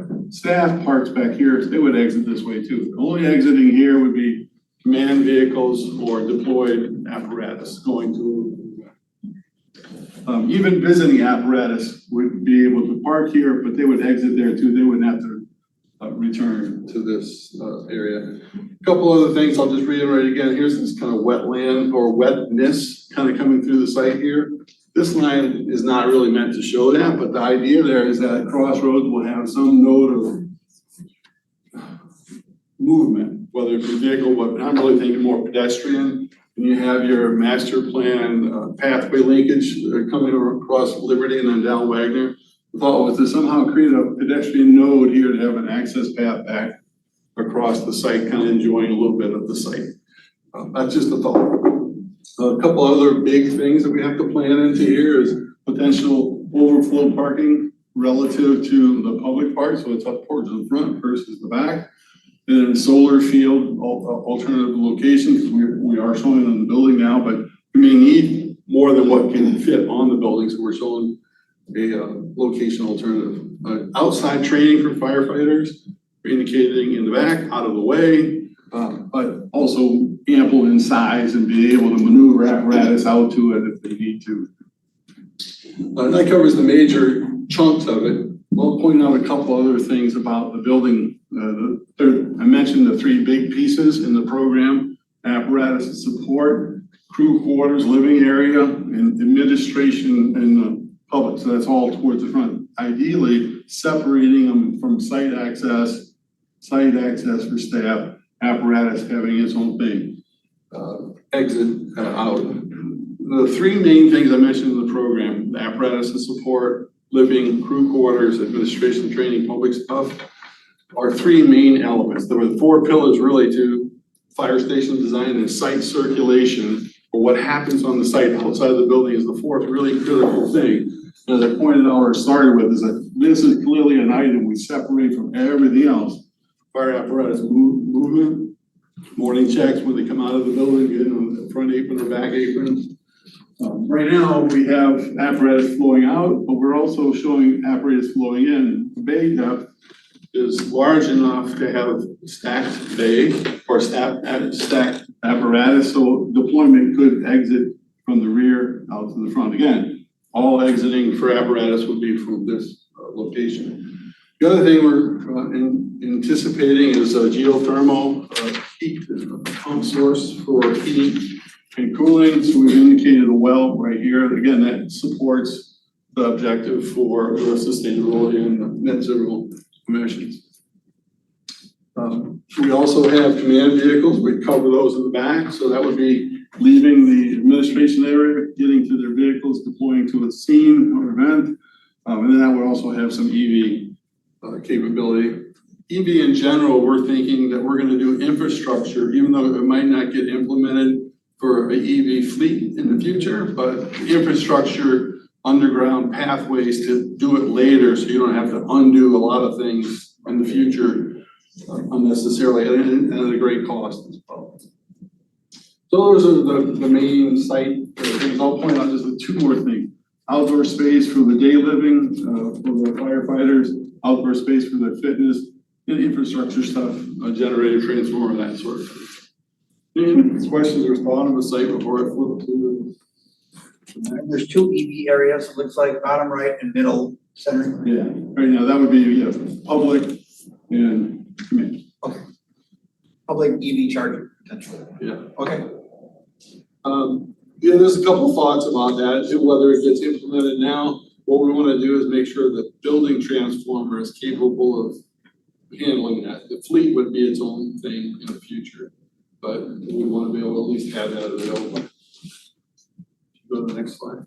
So the building plan,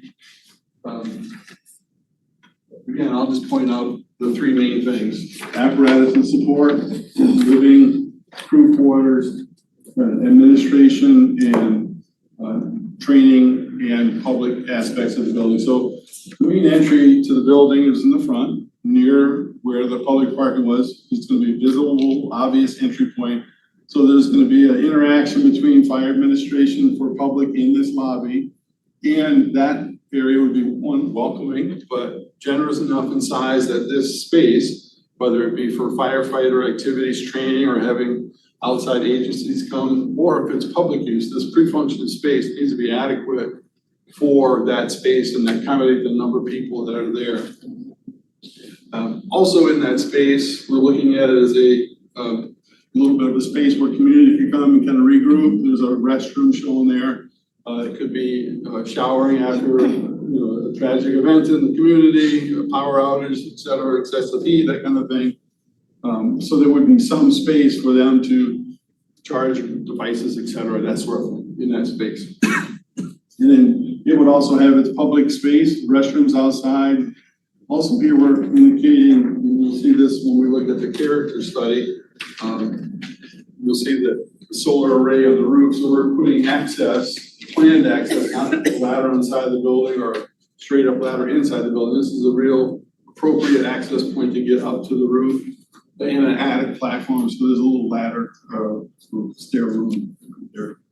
Within the administration space, we wanted that to kind of stand alone as a suite, so it's kind of separated but accessible. Certainly visible for the public from the lobby, but accessible from the station by the crew to get here. Likewise, they need to deploy, whether it's to the apparatus bay or to their command vehicles outside, they need to have easy access to get from here. Here. So circulation was key, and it always is on a station like this, or any fire station. We looked to create a very simple, understandable, no questions kind of circulation. This happens to be a circular motion. And then out, and then out.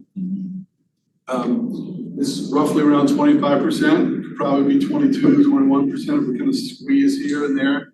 But it's very efficiently laid out. And then the center space, and working back here, the crew quarters. This is their locker room, shower room area, dorms through here, day living, lounge space here. There's something a little bit unique about the way we've done the locker, shower, restroom area.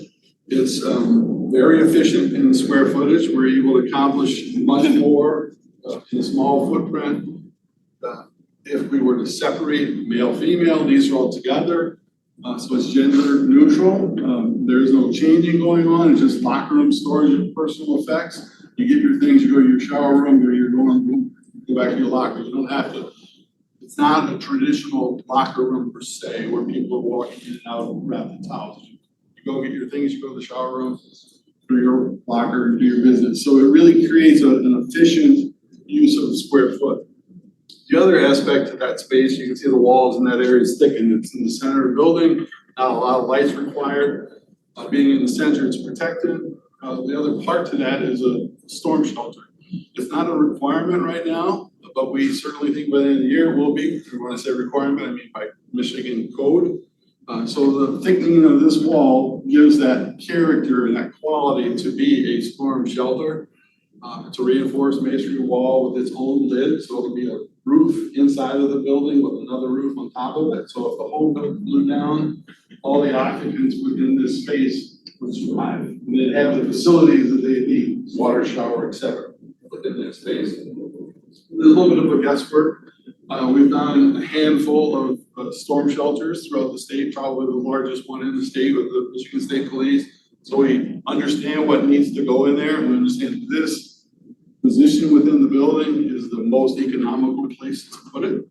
It's probably oversized. The requirement generally is just the number of occupants that use the building. This is bigger than it needs to be, but geometrically it makes sense to make the whole thing a community or a storm shelter versus making it just the right size. On the other part of living, this is a community space in terms of everybody shares a locker room. The dorms are individual. The spectrum there is a bunk room where everybody's in one room, or semi-private or private. So this really puts a home style living where it matters. So the individuals are in their own sleeping quarters where they feel most at home as compared to maybe here. And then within the day room, as it's called, that's where your lounge happens, your dining happens, your kitchen space, and it's all one. So the camaraderie in the station is built within that space. The simple space, because it's big and open, is the apparatus, and all support spaces too. I won't go through much of it, but I mentioned NFPA in terms of not saying a apparatus base shall be this size, but they gave clearance requirements, etc. I'll point out that this is a very efficient layout for a 3-bay pull-through. It's probably got 8 inches extra space between here and here based on NFPA. And I say it's extra because they say it's 17 feet required for a bay. We do 17'4" because of construction modules. So it's more cost effective instead of using cut off material and wasting it, build it the right size based on the product you buy. Therefore, it's 4 inches wide. Doesn't hurt to be bigger, it hurts to be smaller. So the bays, what kind of vehicles? Will they hold a pumper, ladder, water? What kind of vehicles? It'll hold any current model that you put into a fire station. There's size for any. Including a ladder truck? Including a ladder truck. Including in terms of length for sure, width for sure, and tilt up cab for maintenance. The height of this building will be adequate to tilt up a cab, so you don't have to pull it out onto the apron and do work in the winter outside. But right now, like I said, it's a double setup, so the depth is 85 feet, so you can have 2 apparatus button. So it'll hold 6 maybe, what you're saying? At minimum. Okay. Yeah, minimum. Okay. Yeah, you could squeeze a couple rescues and maybe 3 in one bay, but I've seen that happen before, but it's not the recommended. Chief, what would your plan be for the apparatus bay? We would have 1 rescue, 1 ladder truck, 1 water tanker. And those, And that's kind of what we show right now. You can faintly see it set up that way right now in the plan. But as I stated, in the program, we're looking 30 years out. There's a lot of unknowns, right? But we need to plan for some flexibility, not only within the operational side, but within the apparatus side for sure. The other aspect of the apparatus is support, which is critical, and it's been, a driving force in modernizing fire stations all over the country. A lot here in Michigan is the decontamination, not just the room itself or that space, but the whole building is, how do you view contamination within the space? Living quarters, office area, apparatus, and where does it come from? So the decon happens mostly at the site. You gross decon yourself off before you return to the station, get back to the station.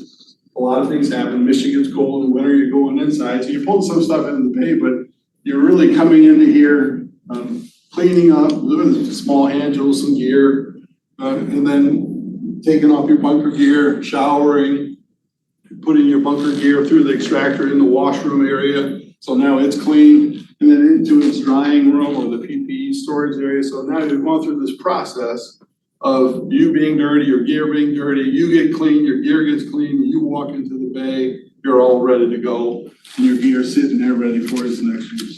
So that's an important process that's taking place everywhere. The other part that I'm going to point out, and I'll use the fitness center as a way to show that. So there's a little vestibule, which looks odd. Like, why would you do that? So this is a clean space. This is called a dirty space. This is a really dirty space. So you don't want to necessarily enter from a clean into a dirty space. So you have this little inner space, which is a vestibule, which is positively pressurized. So decontaminants in here can't work their way into there where you're exhausted, you're working out, where you're sucking in air. You don't want to suck in bad air. So this space is an important thing, and it's also here. It's also here for the same reasons. You want to be able to trap as much of the contaminants as you can before you leave the dirty space and enter this clean space, or likewise into this space. In addition to just pressurizing the space, I mentioned there's some enhancements or advanced technologies in the goals. There's air curtains now that we're putting in front of these spaces, so it's kind of like the belt and suspender. So in front of here would be an air curtain, the air curtain there, on top of the space being positively pressured. So we're really looking at that first goal, make it a safe environment for the firefighters and the users of the building through some advanced technologies. And holistically looking at the whole operation. How does it flow? How do you really get from anywhere in the building to where you need to be in less than 60 seconds? We generally try to say 50 feet to the app door before you get to the app bay. That's not a real rule, but we try to organize a building, and sometimes you just can't. So a 2-story building or long sprawling, you can't. You try to kind of put the geometry in a way that you can make it work out better. All in all, this is a really efficient space. Chief mentioned maybe there's some things that he and I talked a little bit about, kind of squeezing it a little bit, getting a little more efficient, maybe squeezing some square feet out. Right now, we're right around 16,550 on the ground. Then we have 700 feet in this kind of attic roof access platform to get out to the roof. So we're at 17,250, I think is the number. as a whole. I think it fits into alignment with all the communities that I'm working on. I think I'm working on 12 fire stations right now. And over the years, I've probably done 25. So this kind of falls into line with what you would expect. It's just not too small. I think it appropriately plans for some flexibility in the future. And it certainly meets the needs right now. So that's kind of the plan. Any questions with that? Is there a basement or part of the basement? There is one plan. Any other questions? Okay, so character studies, I mentioned when we were talking about planning, when I was sitting down about, this isn't the one and done plan that we did. I think that was the fourth plan iteration we did, and this is, I think, the sixth iteration we did. So we did a number of studies. We were trying to capture what is Scio, as the drive-by feel. We went through, I think, a pretty good spectrum of options. See, some were like, oh no, not that. And we wound up with, let's try to figure out what it is we want. We wanted it to be strong. We wanted it to be grounded. We wanted it to be a community marker along Wagner. We wanted it to be, oh, that's a community building, so it's got to have some stature to it. The other thing is that it needed to look like a fire station. It needed to say, here's the fire station. So those are the things we wrestled with. Sustainability was another important part. The building has to be highly efficient, but we also want windows to capture daylight, so we're not using energy to light the building. This happens to face to the east, so you're gonna get a lot of sun, so we're doing high performing materials on this side, deep overhangs where they really matter is on the south, but the image needs to be carried out through all four sides. So we have I'll say deep overhangs throughout, and they are where they are when they're needed. Like here's more the front view, you can see the entry portico, and hopefully you're agreeing that that's calling the attention to Mr. Public. That's where I go when I pull in. That feels like the entry. Again, a very traditional look to it. A couple things I'll point out along the lines of sustainability. These are natural stones. So they're not manufactured, they're natural. So the embodied carbon is zero, except for transport. The other thing is in the area, we're lucky to have two really good manufacturers of masonry products. So they're local, which is great. So that also helps reduce embodied carbon for that, from that standpoint. It won't help in operation, but in terms of the embedded part, yes, it helps. Rolling around to the backside, I mentioned the deep overhang. This is where the day room is. That's the dining space. So we're getting good daylight, but we're getting really good coverage from the sun by doing that. And that happens to be an aspect of firefighters want to feel like they're at home. So when they're at a station, there's a place to go and be outdoors and have a little fun time, or home time. Mentioned the solar array. So here's the flat portion of the roof. That's that attic platform access. You'll be able to service the array as well as rooftop equipment.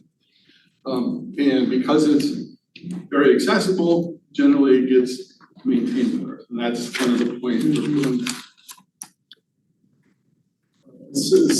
Same concept, but we went with a different palette, trying to go from not contemporary, but more firehouse tradition with reds. And so this is a similar silhouette of a building, same elements, different color, different materials. This is more of the Michigan fieldstone. So as compared to the other kind of flat stone in the previous version. This, I think, kind of warmed it up a little bit. On top of all those other things I said, we want it to be welcoming. It's not just, oh, that's the fire station. It's also part of the community. And a space within that can be used by the community and should be, and it's planned that way, is that the community would come and have access into that main station or main training multi-purpose space. We're just trying to be frugal in our approach. The water table around is masonry, above it, insulated wall material, but the siding. We're drawing some balance between what it needs to be for the life cycle. So the hard area where it gets really used and abused is more the masonry. So that's masonry, this is siding in here. So we're trying to strike a balance.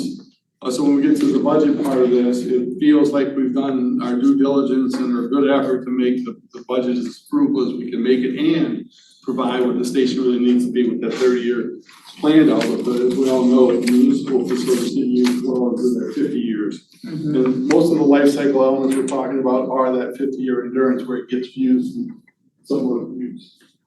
That's the overall.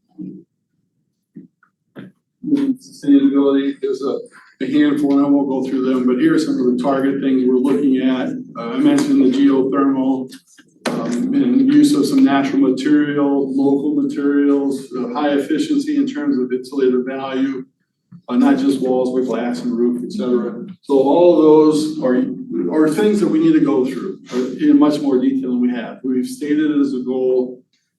We've positioned the building on the site in a way that we think helps that. So the other choices are going to be in the next parts of development. Next one, a budget estimate. This outlines at a very high level, 6 major components of general construction to the top part, from site development down to contingency and escalation. So we've built some escalation, assuming it goes in a speedy and a continuous fashion. You'd be maybe building this thing next spring. So we built enough contingency for escalation to get us to that point. Design contingency because things are going to change a little bit. As the Chief said, we've done a pretty good job of preliminarily laying this out. We know we can squeeze it, but there's going to be something else that we need to maybe enhance or put into it that we didn't yet. So there's a contingency for that. So our probable construction cost is 8.430. That's about $485 a square foot, something about there, which is right on par or in alignment with all the other stations that I've done. I've really tracked this meticulously over a couple of years, stations all over the state. And the ones I've been doing since the beginning of the year, and this is really trending in that same kind of number.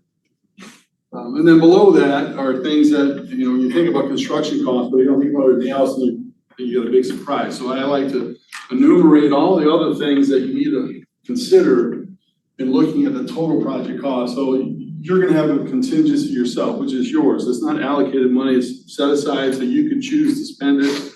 Or if you have to spend it, you can. If you find something big and ugly in the ground that nobody anticipated we have to take care of, that's where that would come from.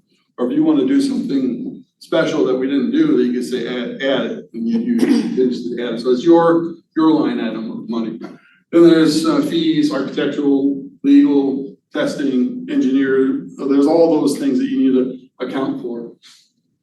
And then soft costs. Those are things like furniture, audio visual, telecommunications. There's certain loose equipment and fire station that we take out of the construction side because we can buy or that you can buy and not get taxed for it. So we pull that money out of the construction budget, so you save that 6+% because there's overhead and handling that the constructor will add in. So you save about 10% of some of that money where we can buy it ourselves.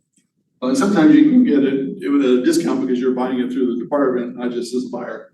So we account for that. What's not including in there is like we showed that master plan, the linkage path. We didn't include that in there.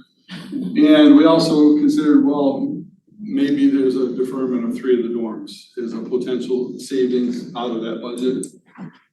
There's a way to do it that wouldn't be too painful to add them in the future. And then if you're going to go past next year's construction cycle, we suggest you carry 4 to 8% contingency.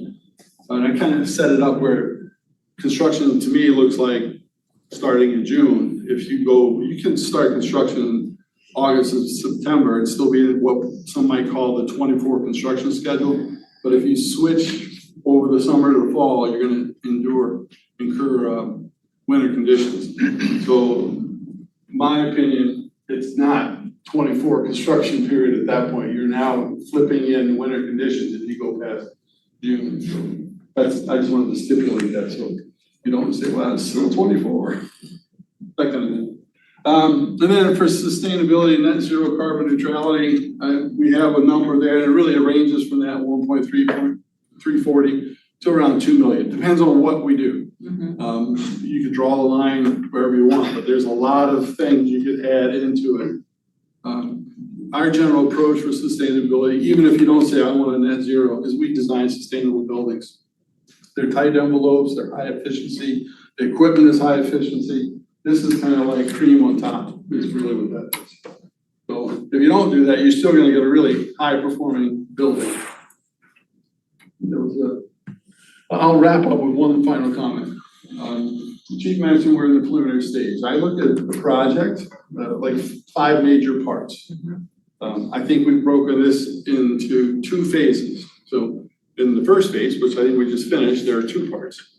We've defined the project, we've done a program, we've envisioned it, and then we've preliminarily planned it. So that's 2, preliminary planned. So those 2 parts are done in phase 1. Phase 2, if you move forward, has 3 parts. The first would be to finalize the design, develop it, and then create the technical documents. That'd be part 1. Part 2 of that would be the delivery method decision. How do you procure your construction services and bid it? And then 3, the final of the 5, would be to implement, to do construction. Thank you. Are there any questions? Thank you for your time, effort, and presentation. It's a very handsome character study of our building. Thank you. Yeah, I can't say I did. It's got a lot of thumbprints on it. A lot of people involved. Both versions. I like both versions. Just in closing with this presentation, we went into this with a lot of different things in mind, right? It's a 50-year building. The building next door we built 30 years ago. We renovated it. It's outlived expectancy. And we've almost outgrown it already. Our assistant chief's office is in the kitchen. So looking at it from that perspective, potentially, all right, we've got a couple extra dorms we really don't need today. 30 years from now, if we build them and we use them, someone's gonna say, man, that was a great thought. If we don't, someone's gonna say, man, now I've got to dump $2 million into some extra dorms in the building. And second, this got glossed over, but I thought it was a very important point to bring up to the board. Our training room is bigger than we need it. That's specifically so that it can be used as a community space. That's something in Scio I don't think we have enough of. We have this. I'm sorry? Power outages. Resilience. Yeah, power outages, homeowners association meetings, polling place. You know, if we think of the power outage we had due to the ice storm over winter, we've designed this so that folks can come in there and they can spend 6 hours, they can warm up, they can charge their devices, they can shower, kind of feel normal again. And the same in the winter. Future plans, but we're talking about other ways that citizens can help the community, and this could be a point where other help is brought out to the community in those times. So Want to compliment the process too, PIA, awesome work. Really, really awesome work. You and your colleague Lauren, I was so impressed at how efficiently, intelligently you worked. Really amazing work in a few weeks. And also Eric Holzer, Terry Swabe, Joyce Parker, Jan Culbertson, in addition to the people here. Really, really good work because we put them on a very tight timeline to have this presentation by tonight. Thanks. And I just want to comment as well. You know, I really think that the firm that was selected did a great job and kept us really focused. And then secondly, just to ask the board members and even the public, this is very preliminary.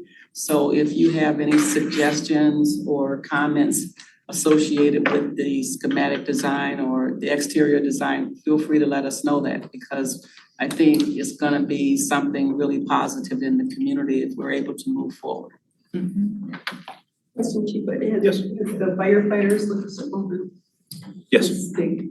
if they've seen it. Eric was a member of the committee. Yep, we've had some that have participated, and as we get more, once a week or more often, we're getting different renditions and things in. Now that this is together, I think I've gone through at least one shift with the full large floor plan and everything. I will get to the rest of the guys as well. I think we've been You've been pretty pretty good. proactive with it, yeah, Yeah, yeah, we've we've been covered a keeping lot it of moving. bases. Thank you, board. Thank you very much. Thank you, everybody. That brings us to the next item on the agenda, that's our regular reports. And we have a collection of written reports. I know Trustee Noel, you wanted, I think, to add something to the materials that are here on the well testing. Why don't we turn to you first? Right. So I will be writing something for our next packet on this. Will and I are meeting with Bill Stapleton and Keith Gadway on Thursday afternoon. Keith is our consultant, our engineering consultant on this, and he did the oversight of the prior Scio Township well testing. So we'll have more information later. We haven't compiled like a summary of the results yet, but that will be forthcoming after we talk to these people. I just wanted to say, I really like this map. I know how difficult it was when Scio Township tried to create our own map. I want to promote, this mapping that the county's doing. It's so much clearer, fewer questions for residents. And I also wanna note, I saw there was an MLive article, I don't remember when, at some point. I was surprised that you, or other Scio rep, weren't quoted in it. He didn't contact me. Okay, I was He just normally curious. contacts me. I was just curious, because sometimes I know. think that Scio Township was talked about so much, and oftentimes we have others, and certainly Gelman is not a Scio Township issue. It's a, huge issue, much broader than that. But Dan Bicknell often seems to speak on behalf of Scio Township. And I just want to state that, pattern I'm noticing. I know, I hear what you're saying. The county took 4 weeks to prepare this map. As I said, it's pretty. It's pretty. And on another note, I did reach out to the EPA, my contact person at the EPA, and shared all of this information. Nobody from the county had shared it with them. So it's relevant for their ongoing testing to have this kind of information. Well, I'm glad you took that initiative. Thank you. Is there more about the well testing? That's it. Okay. Do you want to add anything in terms of your planning report? Trustee Riser? So please look at it, call me.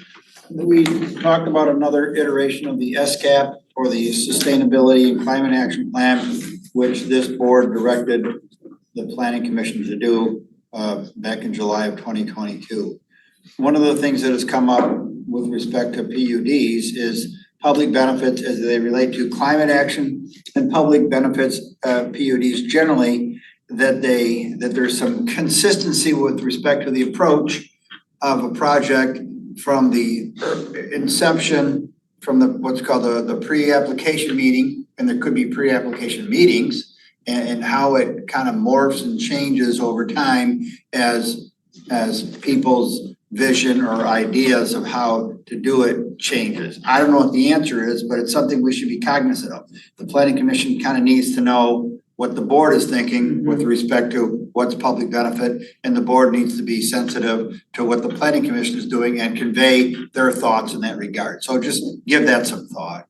And that's a great point, John. I did want to just remind us that, I don't know when it was, a couple months ago, this came up most recently at the board. We've talked about this time and time again.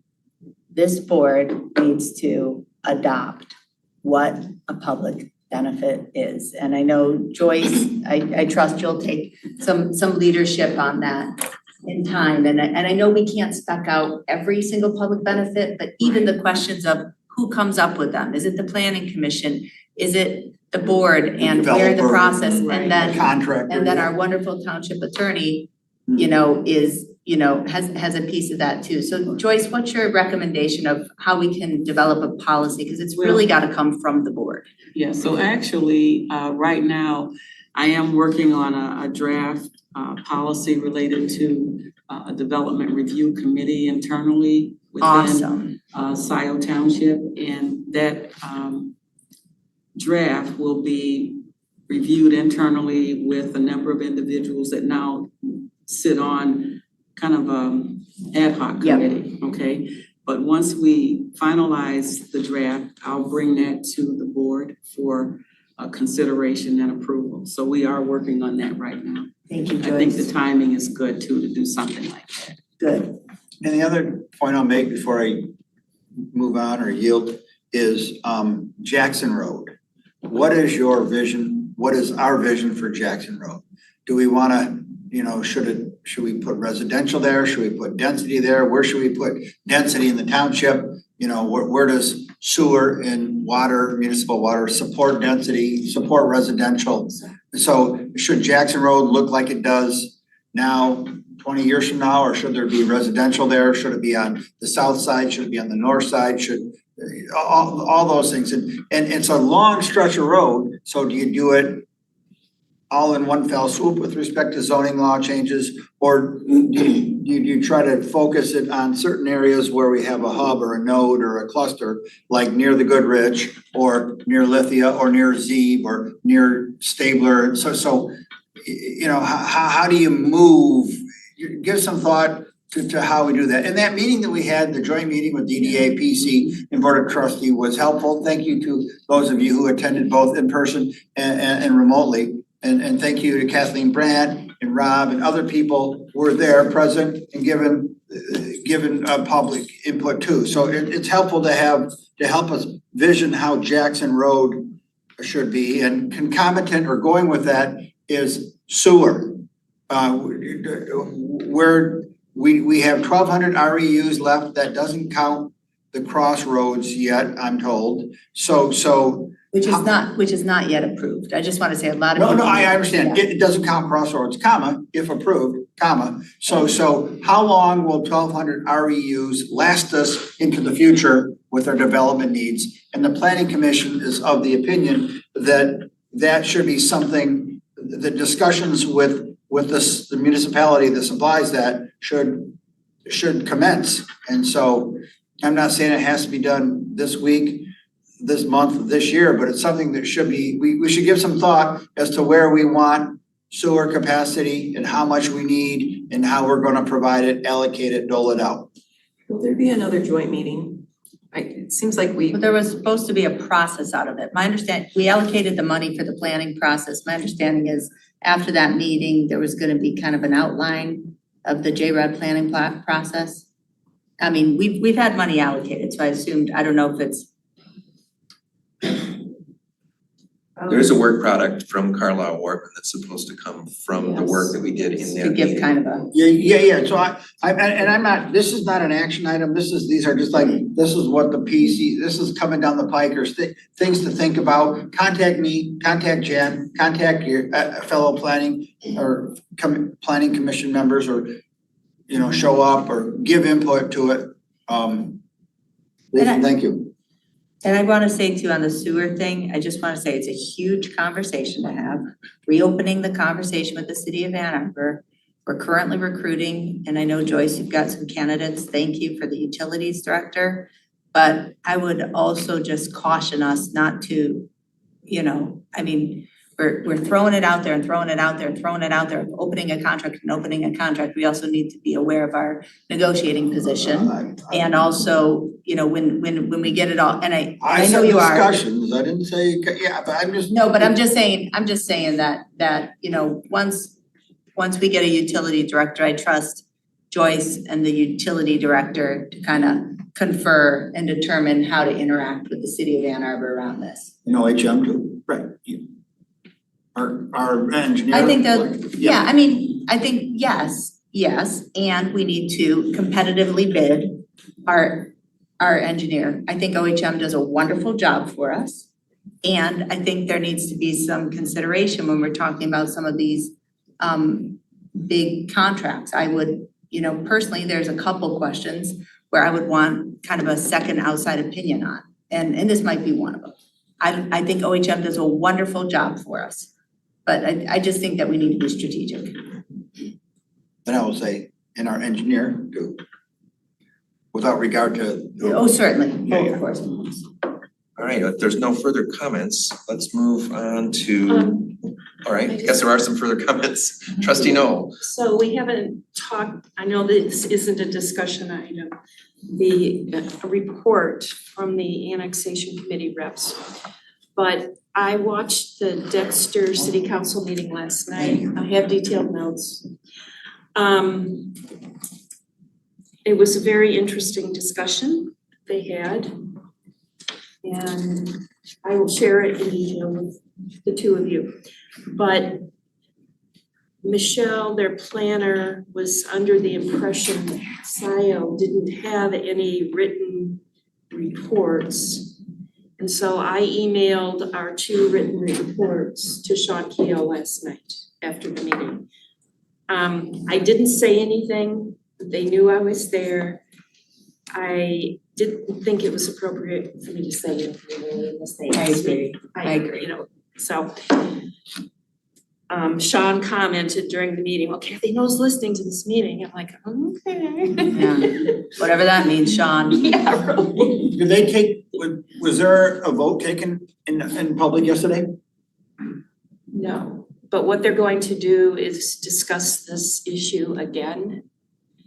And they're gonna want, they said, they want information, a written piece of information from the LPC so they can understand how Scio's LPC is viewing this property that's been put forth. But it doesn't matter how Scio's LPC views it. It matters how the board views it. So if and when the LPC has not come forward with any recommendation to the board on this application.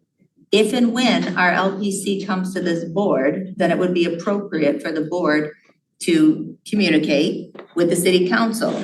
I'm not about to say a Scio advisory committee should be communicating with the Dexter City Council. So maybe the commission, little c, needs to be a little emphasized there. We can discuss this at our next meeting. Yeah, I mean, this. No, our next annexation rep meeting. Because they're gonna want more of us in general. That's one thing, there's more. They want more definition as to where we are. And we thought we were done meeting. I will say too, I noticed the Many Hands project was in the office today.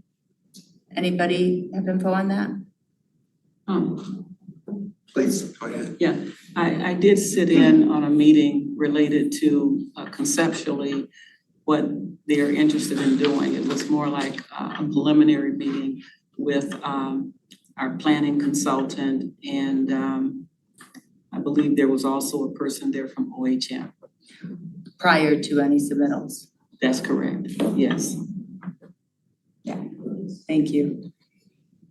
Trustee Carey. Regarding the road advisory committee, we're having our meeting on September 6th. And I did contact, we had a meeting, Joyce and I, with WCRC, and they, we all agreed that there's, we could do better with our communication and education. So they will be at our next meeting to do a presentation on roads and it's just an educational, the 101, WCRC did 101. Good. So that will be September 6th at 6:30. I just wanna note a couple things. The audit prep, I talked to the auditors again today. We touch base about once a week. We're still on track for submission by 9:30. We've probably gone through 120 plus open items through them, thanks to Rebecca and Heather and Angie from Maynard Casterison for chugging through those. Few more items to get through this week, but nothing big, nothing troublesome. So they're on track for submission by September 30th. The presentation to the board will probably be in October after submission, which we've done typically. The draft meeting internally and that stuff is all gonna happen pretty quickly here this month before the 30th, but on track to get done. And I just wanna, comment to some of the public comments. I just wanna, again, appreciate our incredible community who's so engaged, holding the board to account, reading letters from auditors, calling us out. It's the only way that democracy works, that you hold us accountable, that you call us out. So thank you for that. I will say, that just highlight my newsletter article. I provided information on how to run for office in 2024, and I can't emphasize that enough. We need a lot of good people to run for township office in 2024. If anybody has any questions about how to do that, please reach out. Okay, are we ready to move on? Let's move on to, Oh, one more acknowledgement. okay. I meant to acknowledge Joyce Parker. Happy 3-month anniversary with Scio. Months already.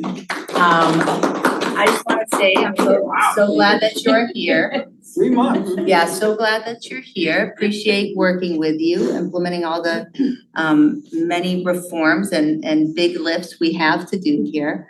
And just want to acknowledge that, per her contract, she'll be transitioning from being a contractor to being a permanent employee.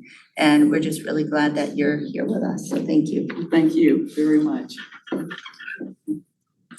No, go ahead. No, I just wanted to state, I do have a few comments before you move on with other items too. Oh, all right. On the agenda. Yeah. Sure. Yeah, oral reports are welcome. Yeah, Okay, all right. please, go ahead. Well, first of all, as discussed earlier, our utilities director is retiring as of September 1st.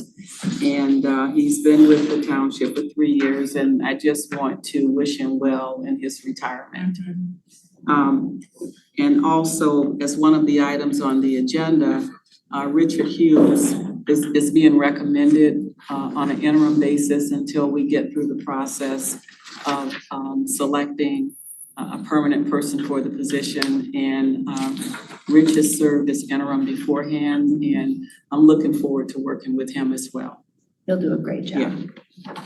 Yeah. And also, just in terms of activities within the organization, we had 3 of our employees work diligently on putting together a picnic for the employees. And I just thought it went really well.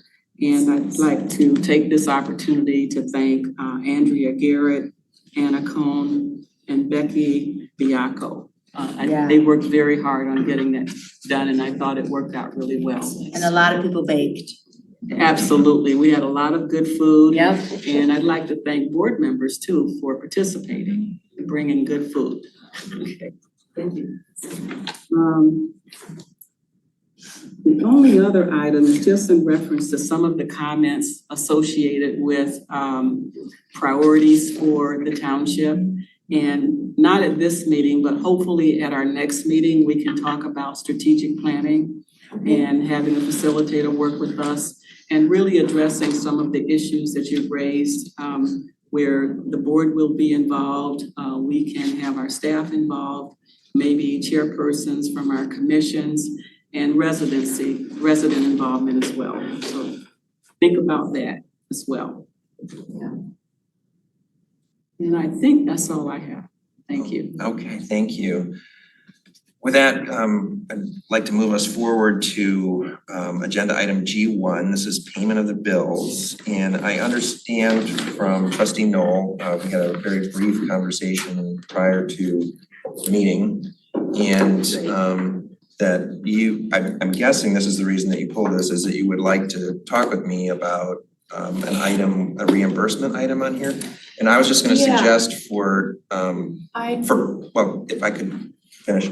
I was just gonna suggest, offer this as an option, that we just pull that particular item out, and then you and I can have the conversation that you had asked for and that I sort of reached out to you for, and that we just didn't find a time to do, and we can deal with it later, and that way we won't have to take everyone's time and hold up the payment of the bills. Well, I thought we could maybe break it into two motions. I could offer a motion, if it'd be okay with you, Kathy, to approve the proposed claims for payment of August 30th, 2023, less the two proposed claims for $119.40 and $900 from 101-228, and to receive prior check run report for August 16th, 2023.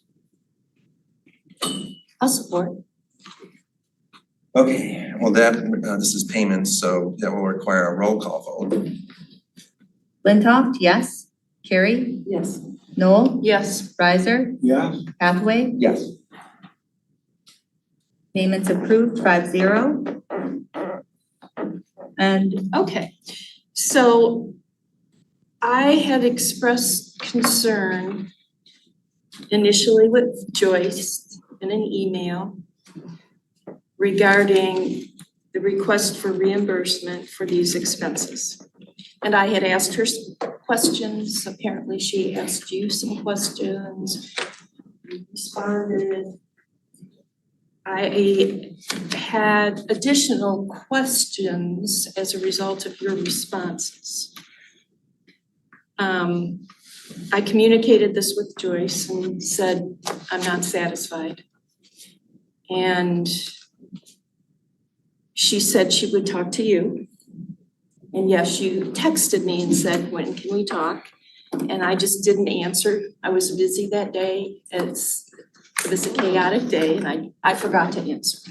And there was no follow-up from you reminding me that you wanted to talk about this issue. And then I saw this on the agenda tonight and I was surprised. Now, when I started to do some research on it, I talked to Jessica and I asked her if she could give me any background information on this issue. And she had a lot of background information. So I'm gonna turn to her because she's got more information on this than I do, but her information is concerning to me, and I think this merits board conversation. So I think ultimately, it's up to the board to authorize expenses. I'll say I don't believe that these expenses have a public purpose.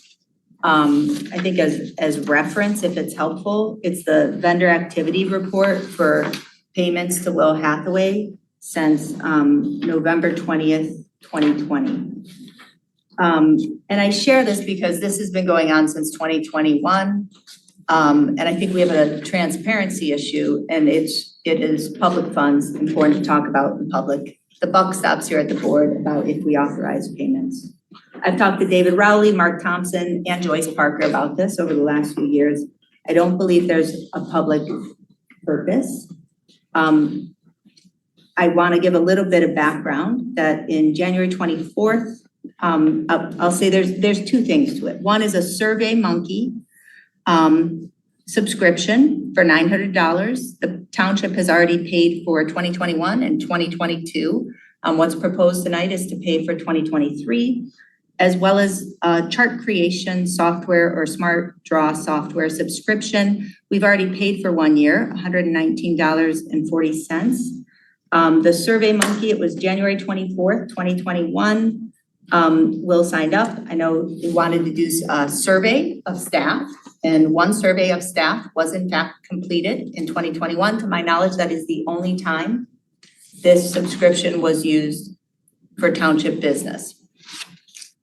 On February 22nd, 2022, that is when we first approved it. That's when we first approved $900, so 2 years in a row, plus $119.40. February 22, 2022, I just got off the phone with a confidential conversation with our township attorney, Mike Homier, giving me advice confidentially about the proposed taking of my duties later that night. So I was a little distracted. But that is in fact the meeting where we approved this. I want to thank Kathleen Brandt from the minutes. Kathleen Brandt stated that the software recently purchased is the property of the township and should not reside on the supervisor's private computer. Complained that the board is not following the purchasing policy. We approved it anyways. February 28th, 2022, a FOIA request to the township regarding these expenditures for the chart creation and survey software. Well, as the board will remember, it was February 22, when they removed the FOIA coordinator function from the clerk to the township administrator. The FOIA response, June 28th, 2022. It is a lengthy FOIA response, clearly written, frankly, unnecessarily by Foster Swift at a few $100, denying, signed by James Murdy, Freedom of Information Act coordinator, stating the township denies the request because it's a cloud-based software and it's not installed on any device. So while the FOIA response was correct, it was evasive about the questions contained in it, which was the public asking, what is this used for? Why is it on Will's Mac? How is it? And it's not, it's a cloud-based software. But again, used once. I will say we have other software that does these things. The surveying, we can use our website, Granicus software. We've used it for it. The Smart Draw software, it's something I personally had when I was a consultant before I became clerk. It's nice. You can also use PowerPoint and other things. To my knowledge, never once has NetSmart or our IT director ever said, we need this software. To my knowledge, I reviewed all the backup documentation for both the February 2022 payment as well as the currently proposed documentation. And there are a lot of emails back and forth, mostly forth, from Will to Joyce and David Rowley and Mark.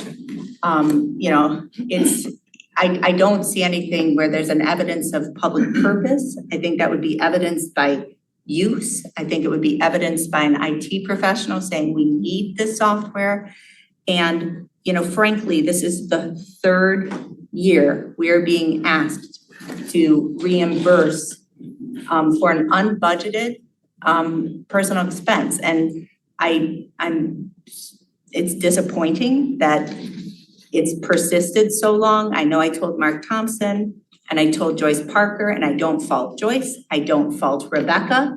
They certainly went through the procurement policy. But I will say my position, I said to Mark and I said to Joyce, I said, I see no public purpose.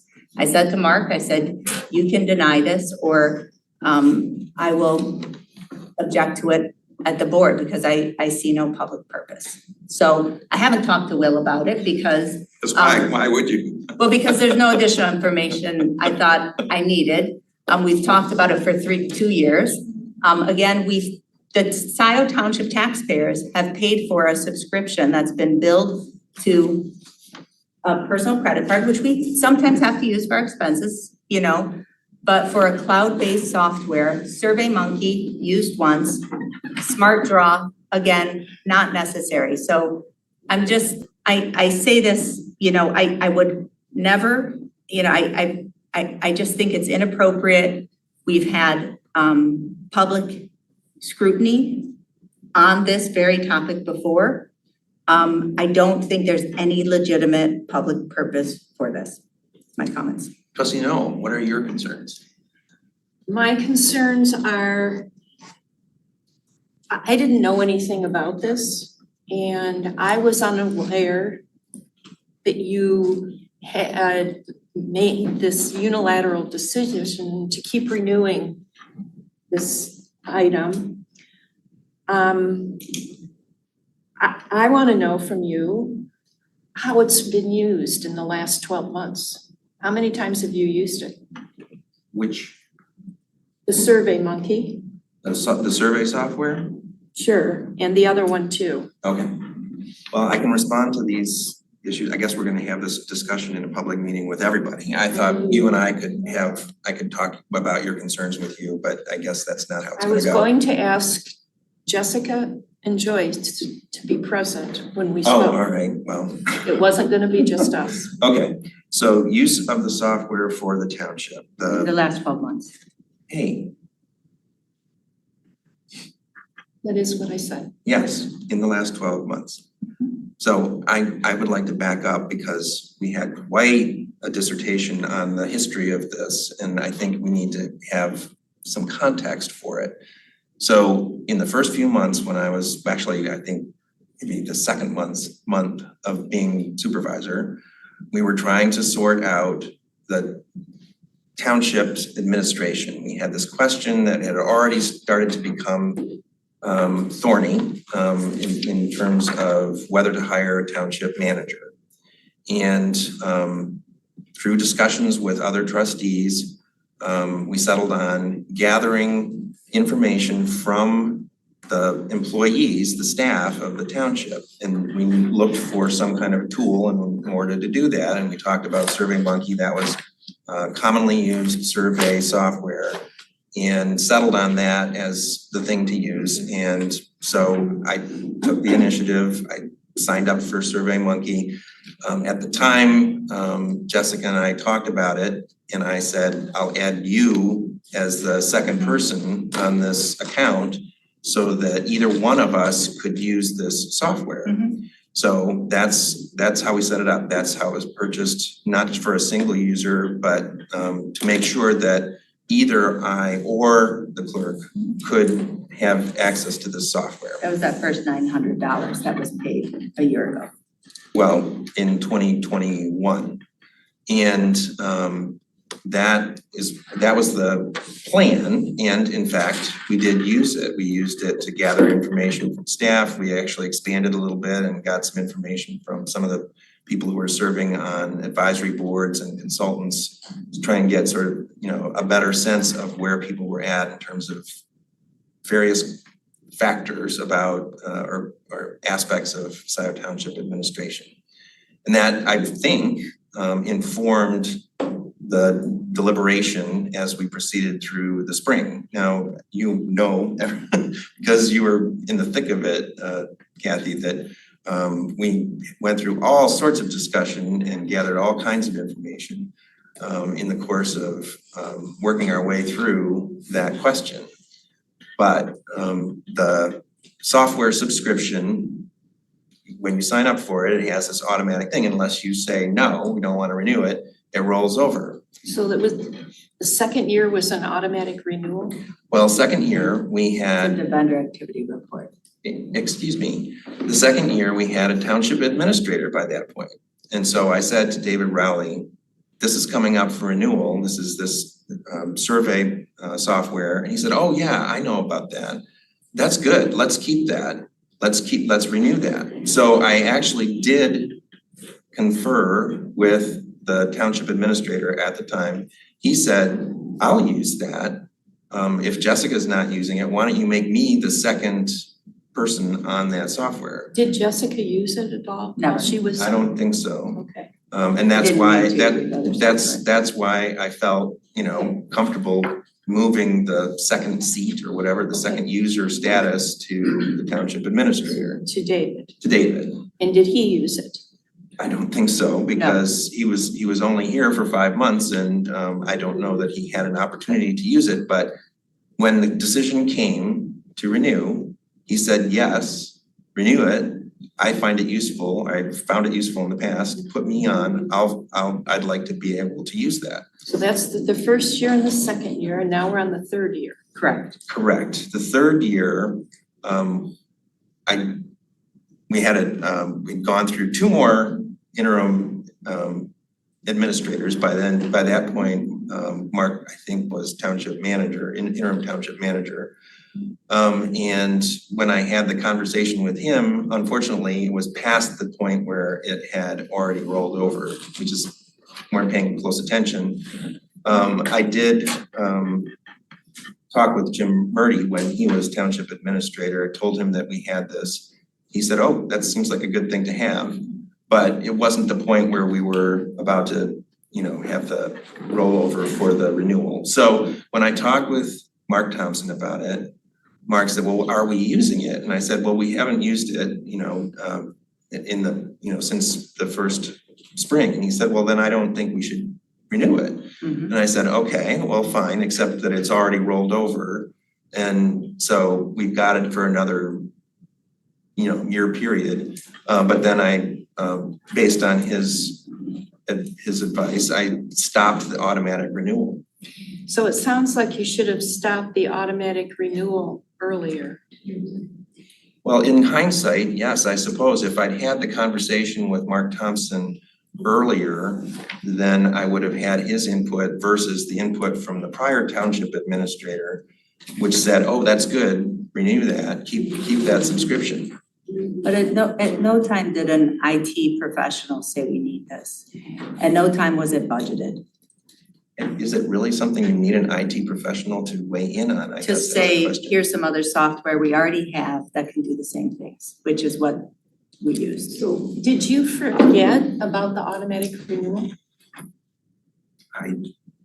It rolls over in January. I think that's when it was originally purchased, and so every year it comes up. I was aware of it coming up when it came up the first time around. I didn't really pay that close attention the second time around, or the third time around, I guess. So this was in your name and not the township's? So I'm thinking that if the township has a subscription, it would go through a department and they would have, it would be billed through that department, but this was through your credit card? I pay for it with my personal credit card. So yes, that's why I'm seeking reimbursement for a software that I bought to use for the township. And you used during the first year. 2021. So the township was already paid for an extra year when it went unused, year 2. Correct. And now we're into year 3, when you're asking for reimbursement for year 3, when it still hasn't been used. The total amount would be $2,700 that we had paid for the software.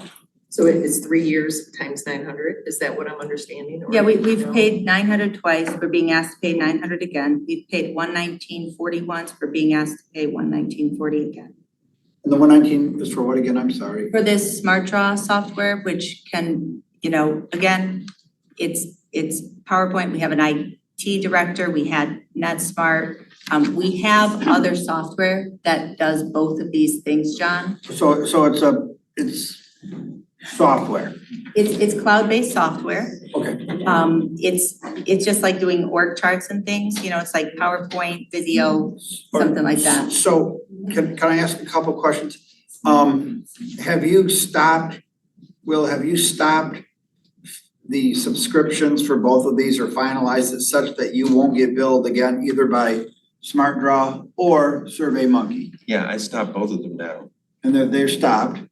And have you used either of them, the Smart Draw and the Survey Monkey, for any of your personal interest, business interest, 501c3 interest, or any other capacity other than for Scio? Have they been used in any other capacity? No. So they've been available for Scio, but not used for Scio? Well, actually, I used Smart Draw as recently as last December in response to a request from Trustee Brazeau. He wanted to have an org chart. So since I created the org chart before using that software, it was relatively easy to update it and provide it to him. But he could And have used township software. Just to point out one thing about the Smart Draw, since I haven't provided any background on that yet. That also was a recommendation, not that Survey Monkey was your recommendation, but that was a recommendation from Clerk Flintoff back in the spring of 2021, when she and I were both tasked with making a presentation to the administrative committee, I think that's what we called it. Yep. And I was trying to honor what Clerk Flintoff had said, and that is that the presentation should be as parallel and alike as possible in format. And so I was trying to honor that, and I asked, hey, what software are you using for creating organizational charts? And she said, you just go out and find something, you know, there's lots of options out there. SmartDraw is one of them. So I went, I found SmartDraw, I signed up for it. It came with a cost. And I used that throughout the discussions about our administrative structure. No one at any point has said to me, you know, you can do that with some other software that we own. So I just kept using it. And that's what I used when I was responding to Trustee Brazo's request.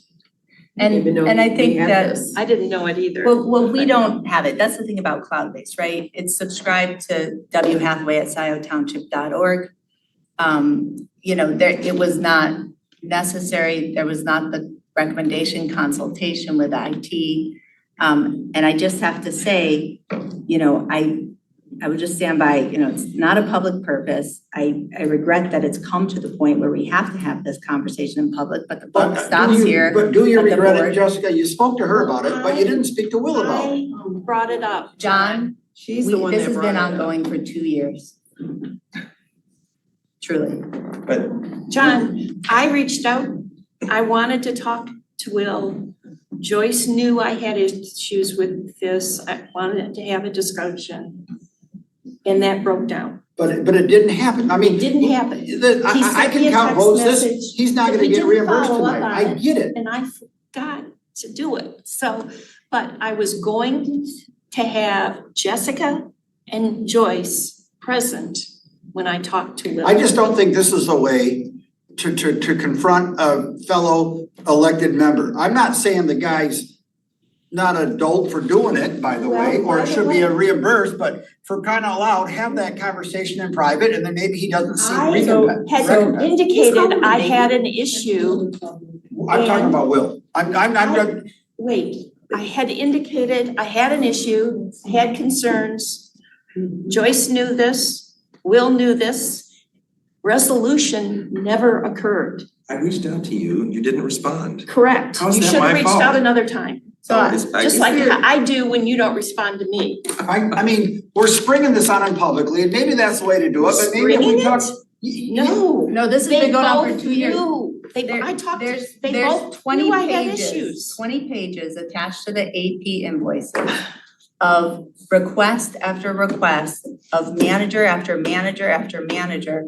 I mean, the first one, you know, was even approved by Will himself, which is okay, except this has gotta stop. So what I have to say about the conversations, I don't know what conversations intended to have or not. My point is, as I told Mark Thompson and I told Joyce, I see no public purpose in this. And so I would make a motion to deny the proposed claims for $119.40 and $900 from 101,228 because there is no public purpose. Well, that's not true. I'll support the motion. Is there anything else, any other expenses that we don't know about? Any other software, anything else that's out there that No, is being?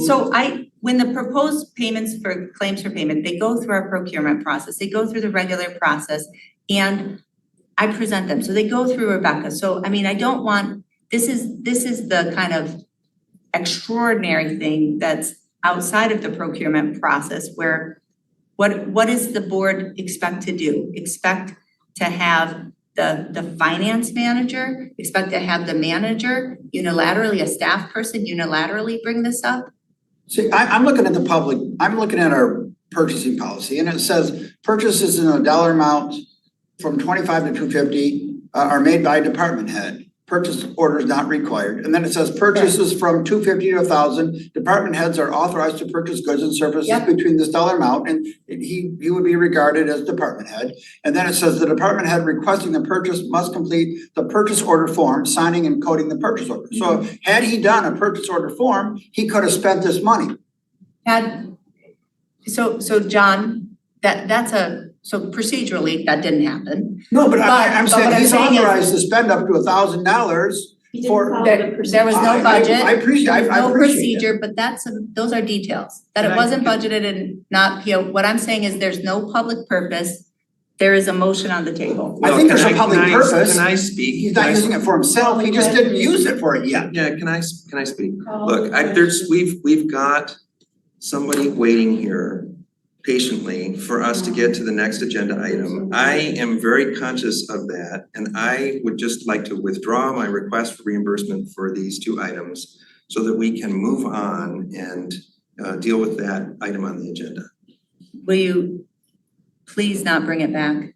I will please not bring it back. Because that's what's been Believe me, happening. the last thing I wanna do is bring it back and hear again what I heard this evening. So let's just move on. And that's what I would have hoped, that a conversation ahead would have allowed him to withdraw that and say, I don't know. And I would have hoped that too, but we never got to that point. Okay. Will, is the John, So, 2 years. Will, So- the smart draw is that subscription, has that ended?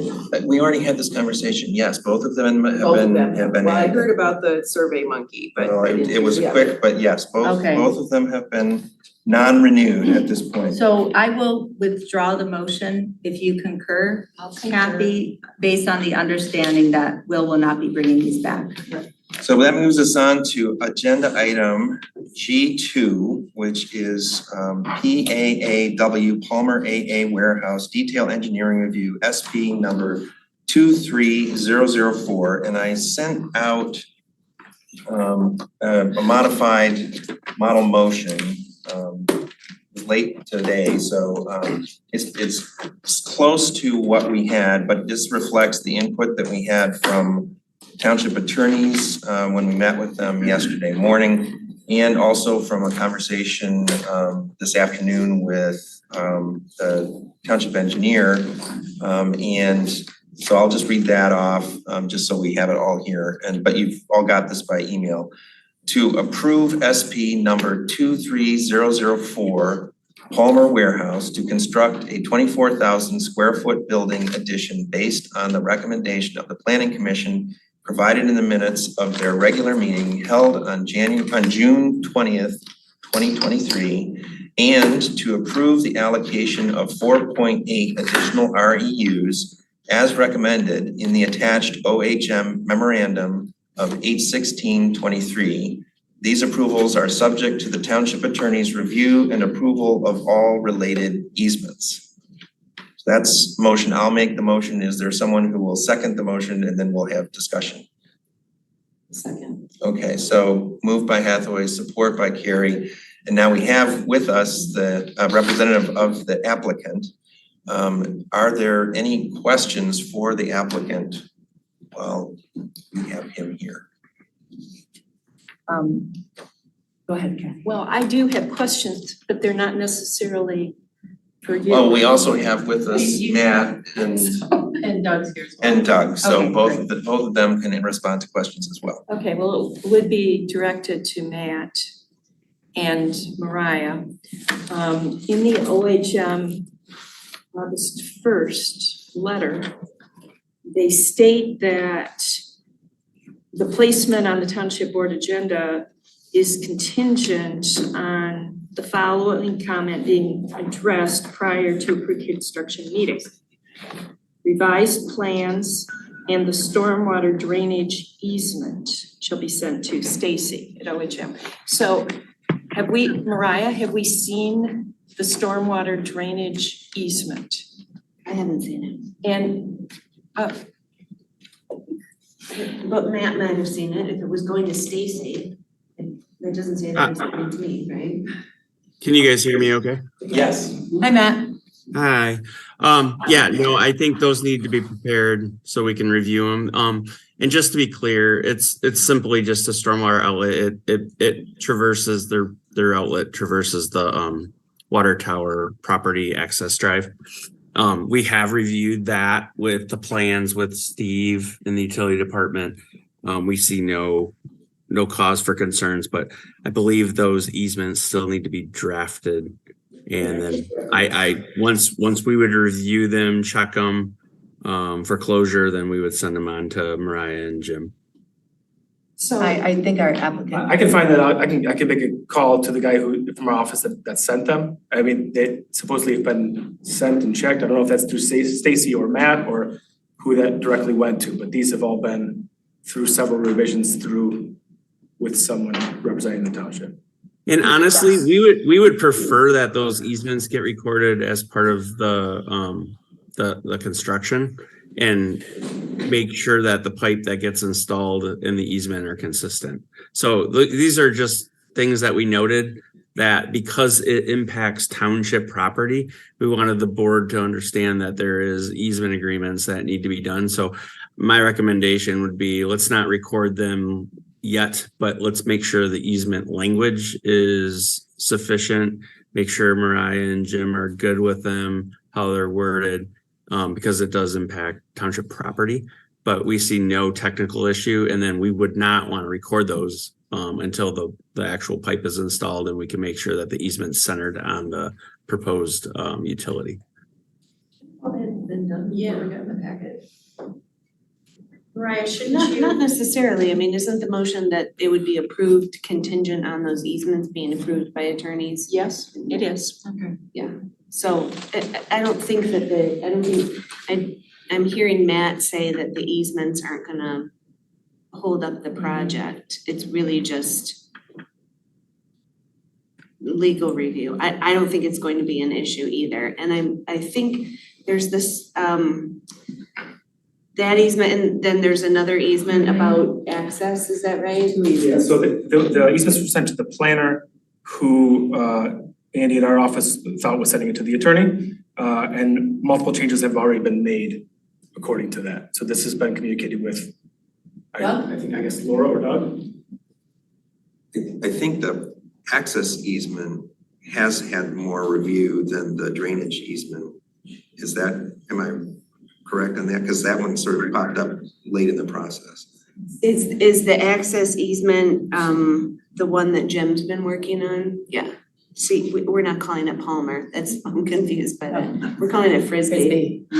So, yeah, so we've seen the Frisbee easement, yeah.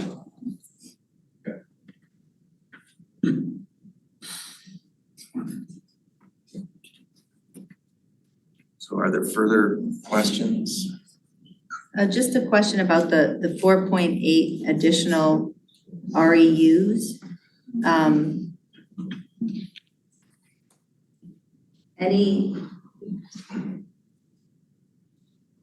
What is the main purpose for those? It's a requirement from the township. There's no new water being piped over to the additional square footage. It's just a simple calculation based on this table A of Ann Arbor's water stormwater. Space? Yeah, it's Size of the building? based on specifically the size of the building, it's 0.06 gallons per day per square foot. 1,440 gallons per day, where one REU is 300 gallons per day, equivalent to a residential house. So Yeah, it was a simple recalculation based on the square footage changing. But as the applicant mentioned, no additional plumbing is being put in, but we usually account for that conservatively because the square footage increases means that it could be more employees, more use of the building, more usage of the plumbing because of that. So again, this is why table A is not perfect. And this is why we track REUs, but it's always also very, very important to true up and meter every 4 or 5 years. But this is consistent with every other site plan that we ever do for Scio. So we'll take it off the 1,200, but when we true it up, we add it back because hasn't been used, is that right? Yep. Okay. You have other questions? No. You were. Well, if there are no further comments, may we take the roll? Sure. And I'll just read it for the benefit of the public. Sure. Okay, I don't think, or did you read it already? I read it You did? already, Okay, but I can read it perfect. again. or No, you no, can- that's fine, as long as it's once. Hathaway, motion by Hathaway, support by Carrie. Flintoff, yes. Carrie? Yes. Noel? Yes. Riser? Yes. Hathaway? Yes. Motion adopted 5-0. this brings us, thank you very much, sorry for the delay. I just wanna make one comment while Doug and Matt are still on, this doesn't apply to you. I just wanna say for our planning items, I've said this privately, ad nauseum, publicly, several times. And I know Joyce, you're working on it, it sounds like with kind of a workflow for the planning items. But I gotta say that, planning items are so complex. There is so much paper involved, there's so many steps to the process. And I continually feel like we have so many people working on planning items, yet not one consistent person who's carrying it from the planning commission to the board, okay? And so what I want to ask again is that we all trust our manager, Joyce, who is the direct supervisor of our engineer, of our planner, to bring forth, prepare items, obviously with all the help of all the staff that's needed, but to make sure that they're ready. Because I think that when these big items aren't, this isn't even a big one, right? But if we don't have the benefit of being on the planning commission, John, right? So less familiarity. And so I just wanna ask, talk to Doug and Laura and Matt and Joyce and Will and Mariah, but it's almost become kind of like Groundhog Day now in our Monday morning attorney meetings, and I'll look at something on the agenda and I'll say, hey, wanna make sure you've seen this or you've seen that. And the answer isn't always yes. So. Is there anything you need me to do as the PC rep? These questions being directed to Mariah? Yeah, like when we have questions of like, okay, has township attorney reviewed this? Has township manager reviewed this? And so what I want going forward as a board member, I don't think this has to do with planning commission. Okay. So much as planning, our planner, our engineer, our manager, and our attorney. Those are the 4 people I wanna see submitting and signing off on every single item that comes forward. So we have got to change our workflow. I think we recognize that, but I'm just saying from a board perspective, I would just ask that we empower Joyce to run point on this, on planning items, and be the one to bring planning items forth with the support of the whole team. So I would like to go a little further with that and just comment that we've discussed this issue before. Will, John and I have discussed this issue with you privately. Do you remember? I remember. Okay. It seems like we continue to have the same issues over and over again. And I would propose that Joyce and our planning staff oversee and prepare all board agenda planning items. In other words, final decisions on placement planning items on the board agendas would be made by our manager, Joyce Parker. Let her take it over. Joyce earlier in the meeting talked about bringing forth a proposal. I think it goes to this, and why don't we wait and get that and then have a discussion about that rather than just sort of making stuff up at, 10:20. And I would like to move on to the next item, which is J2. Can I just ask Joyce, is what you described working on, will that include a proposal regarding the preparation of items for us from planning? It will. Okay. I can do that. And are you comfortable with the state of things, waiting until then for that? Well, I really hope to get something on your agenda by your second meeting in September. Okay. For review. Regarding? Regarding the, part of what we're doing is putting together a development review team. Okay. Internally, which would really help with the coordination. Okay. And identify who's doing what, put together a checklist to make sure that we have things done in an appropriate manner. And with some authorization from me before the item goes on the agenda. So we'll work collectively to make sure that we actually have the checks and balances in place. The development review team? Yes. Whoever that ends up being? Well, yes, that's correct. But it's the authorization by the manager to say, this is good to go to the board. Right, That's but what I'm looking I for. would authorize it before it goes on the agenda. But the team would work with me in that regard. So that's coming down the pike. Yes. Pretty quickly. Pretty sounds like. quick, yeah. Okay, I'm comfortable with that. It's just, we've had so many big things and we can't, it puts our township attorney in a terrible position, it puts our planner in a terrible position, it puts our applicants. It would just help us all be more efficient and make better decisions. Item J2 is the authorization to appoint Richard Hughes as interim utilities director. And I believe, Clerk Flintoff, that you have a model motion. Would you please offer the model motion? I'd be happy to. Joyce prepared a memo. Do you have any other background comments to make? The memo basically states the time frame for getting the position in place. And at this point, we have, I believe, 8 candidates for the position, and several of them look really good in terms of their background and their experience. I hope to have OHM and others involved in the selection process, but the plan is to get through this in a timely manner, but a thorough manner, so that we get the right person. Good. Wonderful. And with that, I'd be happy to make a motion to appoint Richard Hughes as interim utilities director until a permanent utilities director is on board, and to authorize a salary of $92,811 for this exempt position. I support. Moved by Flintoff, support by Carrie. If there's no further comments, let's call the roll. Okay, Flintoff, yes. Carrie? Yes. Noel? Yes. Riser? Yes. Hathaway? Yes. All right, motion adopted 5-0. Which brings us to public comment. This is a time for members of the public to speak for up to 3 minutes on any matter under the purview of the Board of Trustees. We have with us still in person 1 member of the public. Me, 11 minutes.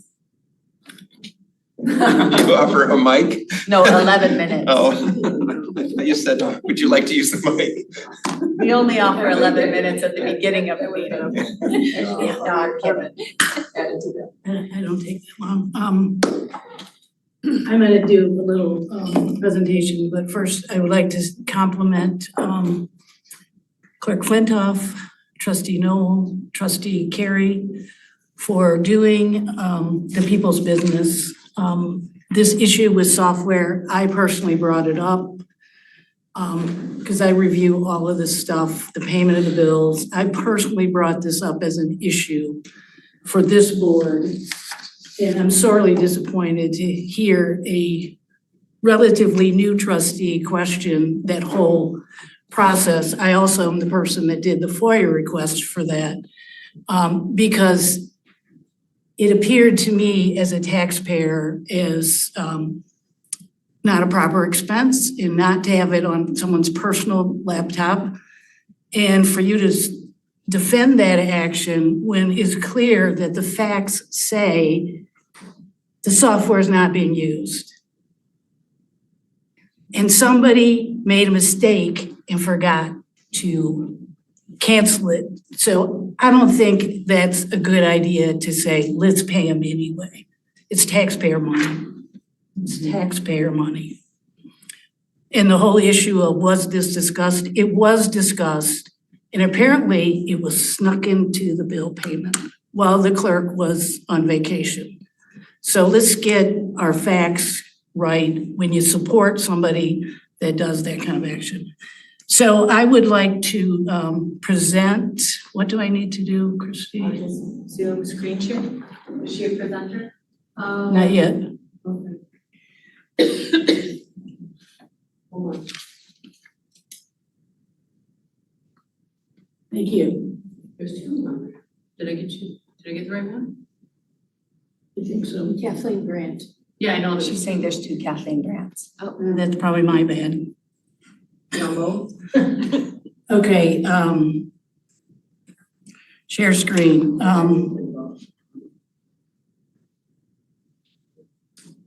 So I want to talk about the Fruitix.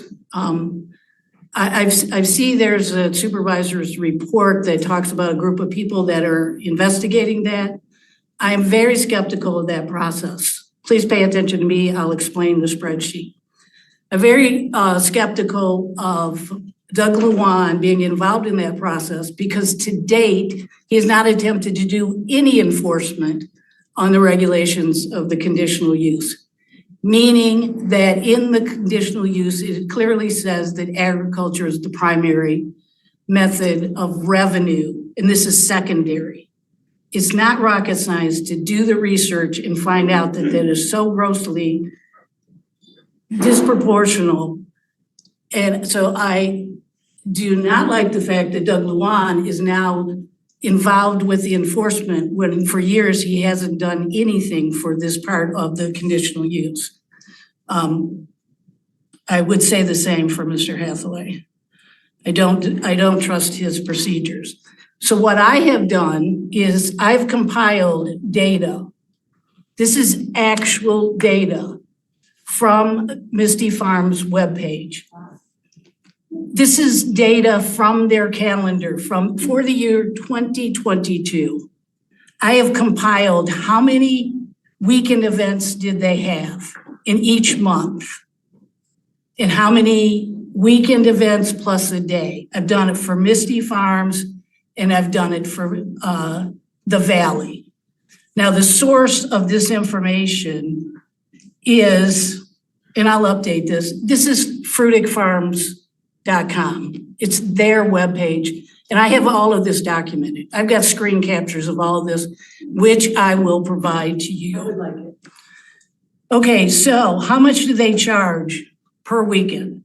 They charge $20,000 each venue. The source of that information is a public source that they advertise on called herecomestoguide.com. I have that documented. I have screen captures of that. So I've compiled how many weekends of these two venues did they conduct during 2022. Misty Farms had 32 weekends. You can start to understand why the neighbors, that you're making them pull their hair out. This is what they have to deal with. At $20,000 for each event, their revenue was $640,000. And the same at the Valley, 33 weekend events for $660,000. They also charge a service fee of 5% of the venue price. Again, the source of that information is their own webpage. I have it documented. So for these two venues, you see that they are making in excess of over $1.3 million.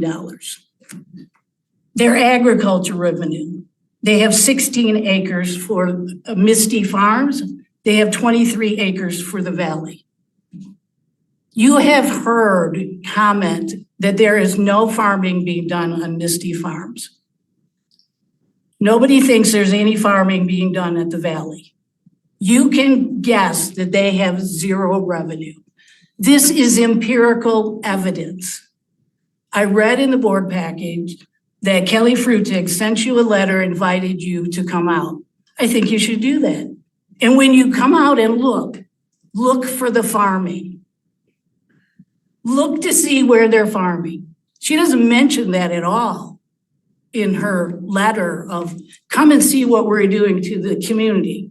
She doesn't say, come and see how we are harassing our neighbors with more than half of the weekends out of the year for two venues for which at least 3 families live within 300 feet.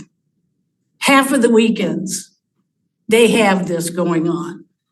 You should take the invitation and go on a Saturday. Hear for yourself. Take Kelly Frutig's invitation. Go look for the farming. If this is not obvious, they are breaking the conditional use. If you're not convinced by these facts that are all publicly sourced, then you are not making good judgments for the residents of Scio Township. I wanted to get this out here before some nonsense comes on September the 28th to all the mea culpas, we won't do it again, we don't make that much, whatever is gonna be said. These are the facts. They're irrefutable. You have no choice but to deny this. You should also listen to the evidence that's presented from Ann Streeter about what Webster Township did.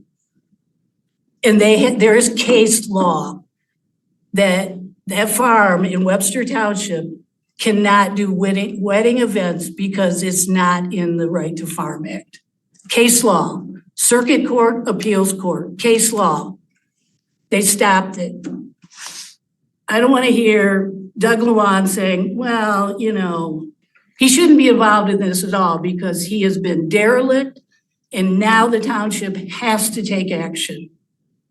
He should not be involved at all because he was the one guy that put this in here and gave him wide open lane to drive through. Thank you. Thank you. I just have one comment. My understanding is the presentation is being worked on by a team. Will, Joyce, our attorney, our fire chief, our planner. That's my understanding of expectation of who's gonna inform it. And that part of it that I'm really asking for is, you know, what is the controlling ordinance? You know, the history, the conditional use on each one, and where does this 51% fit in? This, you know, all of it, so. Yep. Is there anyone participating remotely? who would Yes, like to- there's two more. Pam Boyd had her hand up first and then Rob Pattinson. Pam, go ahead. Thank you, Christy. Pam Boyd, an informed Scio resident. Thank you, Kathleen. A similarly informed resident, good info. Thank you, Manager Parker. Congratulations on your first 3 months with us. You are awesome. And I look forward to your next 3 months and beyond. To the board. It seems that some of the issues tonight could have benefited from, let me think, maybe a planning session or two. You know, we residents will still be involved in that though. And Trustee Reiser, these issues need to be public. Please don't protect us. Lessons need to be learned by new trustees and learned by residents. Thank you. Thank you, Pam. Rob Pattinson, go ahead, please.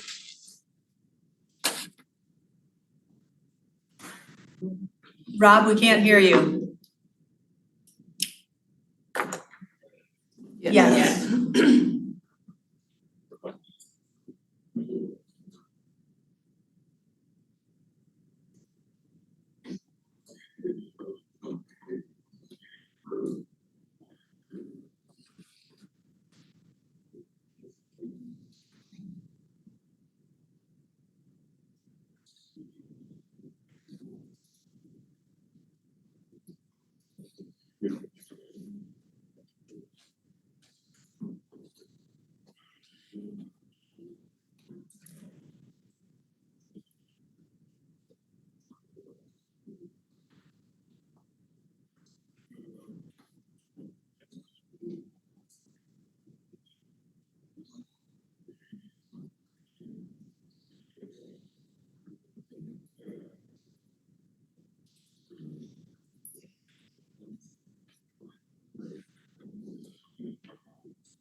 May I reply to you, Rob, and to Ms. Brandt and Ms. Boyd? I'm new and I have things to learn, and I wasn't saying let's pay it anyway. I was making inquiry of how the bill came to be incurred. I'm not saying Will was right to incur it. I'm not saying he was smart to incur it. He certainly wasn't. I'm just saying I want to be on a board, on a body where we have collegiality, where we get along. And I would have much preferred that if there was a conversation to Will ahead of time that says, Will, this isn't appropriate.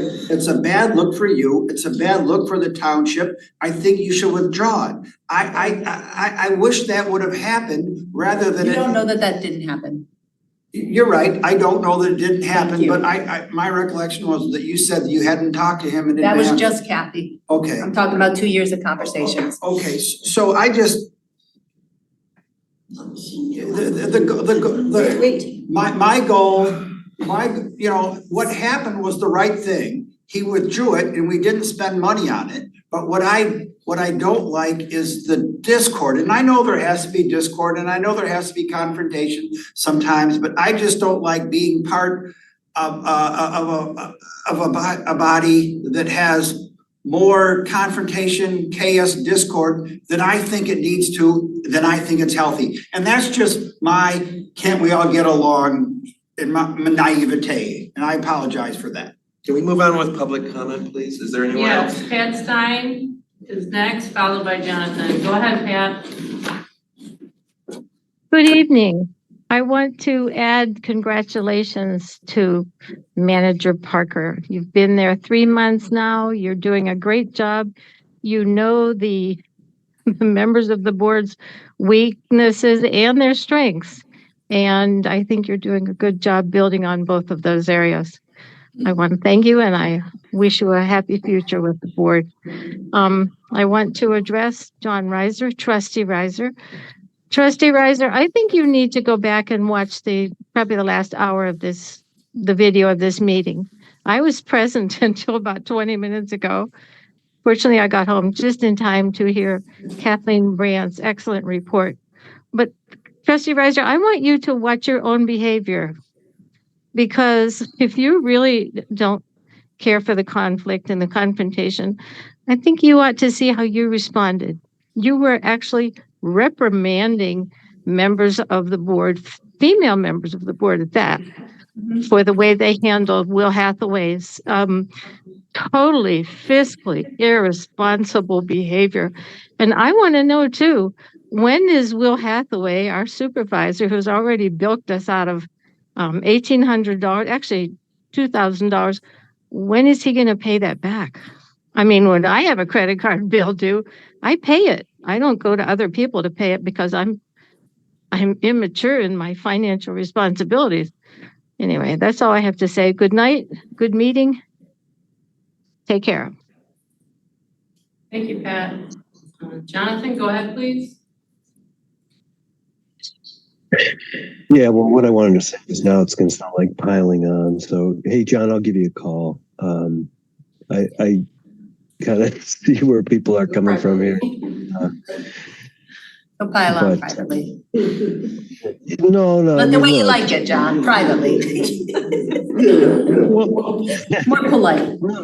if I said what I was really thinking right now, I don't think anybody'd be loving it. But no, I mean, look, there seems to be and there tends to be a couple of things I've noticed. Number one is folks tend to comment on things based on their surface, not their history or their details. And that's kind of what came out tonight. But really, I think the bigger thing is there seems to be a lot of moralizing. And I've called Donna out on that before when she directs it at Jessica, which is interesting because she only directs it at Jessica. And yeah, I mean, I don't know. It kind of felt like that tonight. There was a very clear effort to address this quietly, this financial thing quietly over the last couple of years, and yet the assumption was that this was just this like group attack to get the supervisor when it was an action of last resort after years of trying to address this issue. And that's it. I mean, it's a microcosm of what I've just watched over the last couple of years. Is this like, you know, oh, well, the clerk is demanding all these things that she doesn't really need. And oh, the clerk is attacking the supervisor. No, you don't understand. These folks are professionals. They've been doing the work in the background. And when you see these things flare up in meetings like this, it's because they put in the time behind the scenes trying to resolve them and couldn't.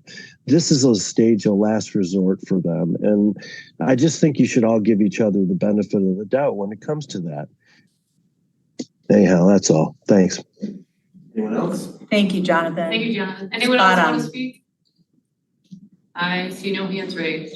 Motion to adjourn? Is there a second? Second. Okay, so moved by Hathaway, support by Noel. All in favor say aye. Aye. All opposed?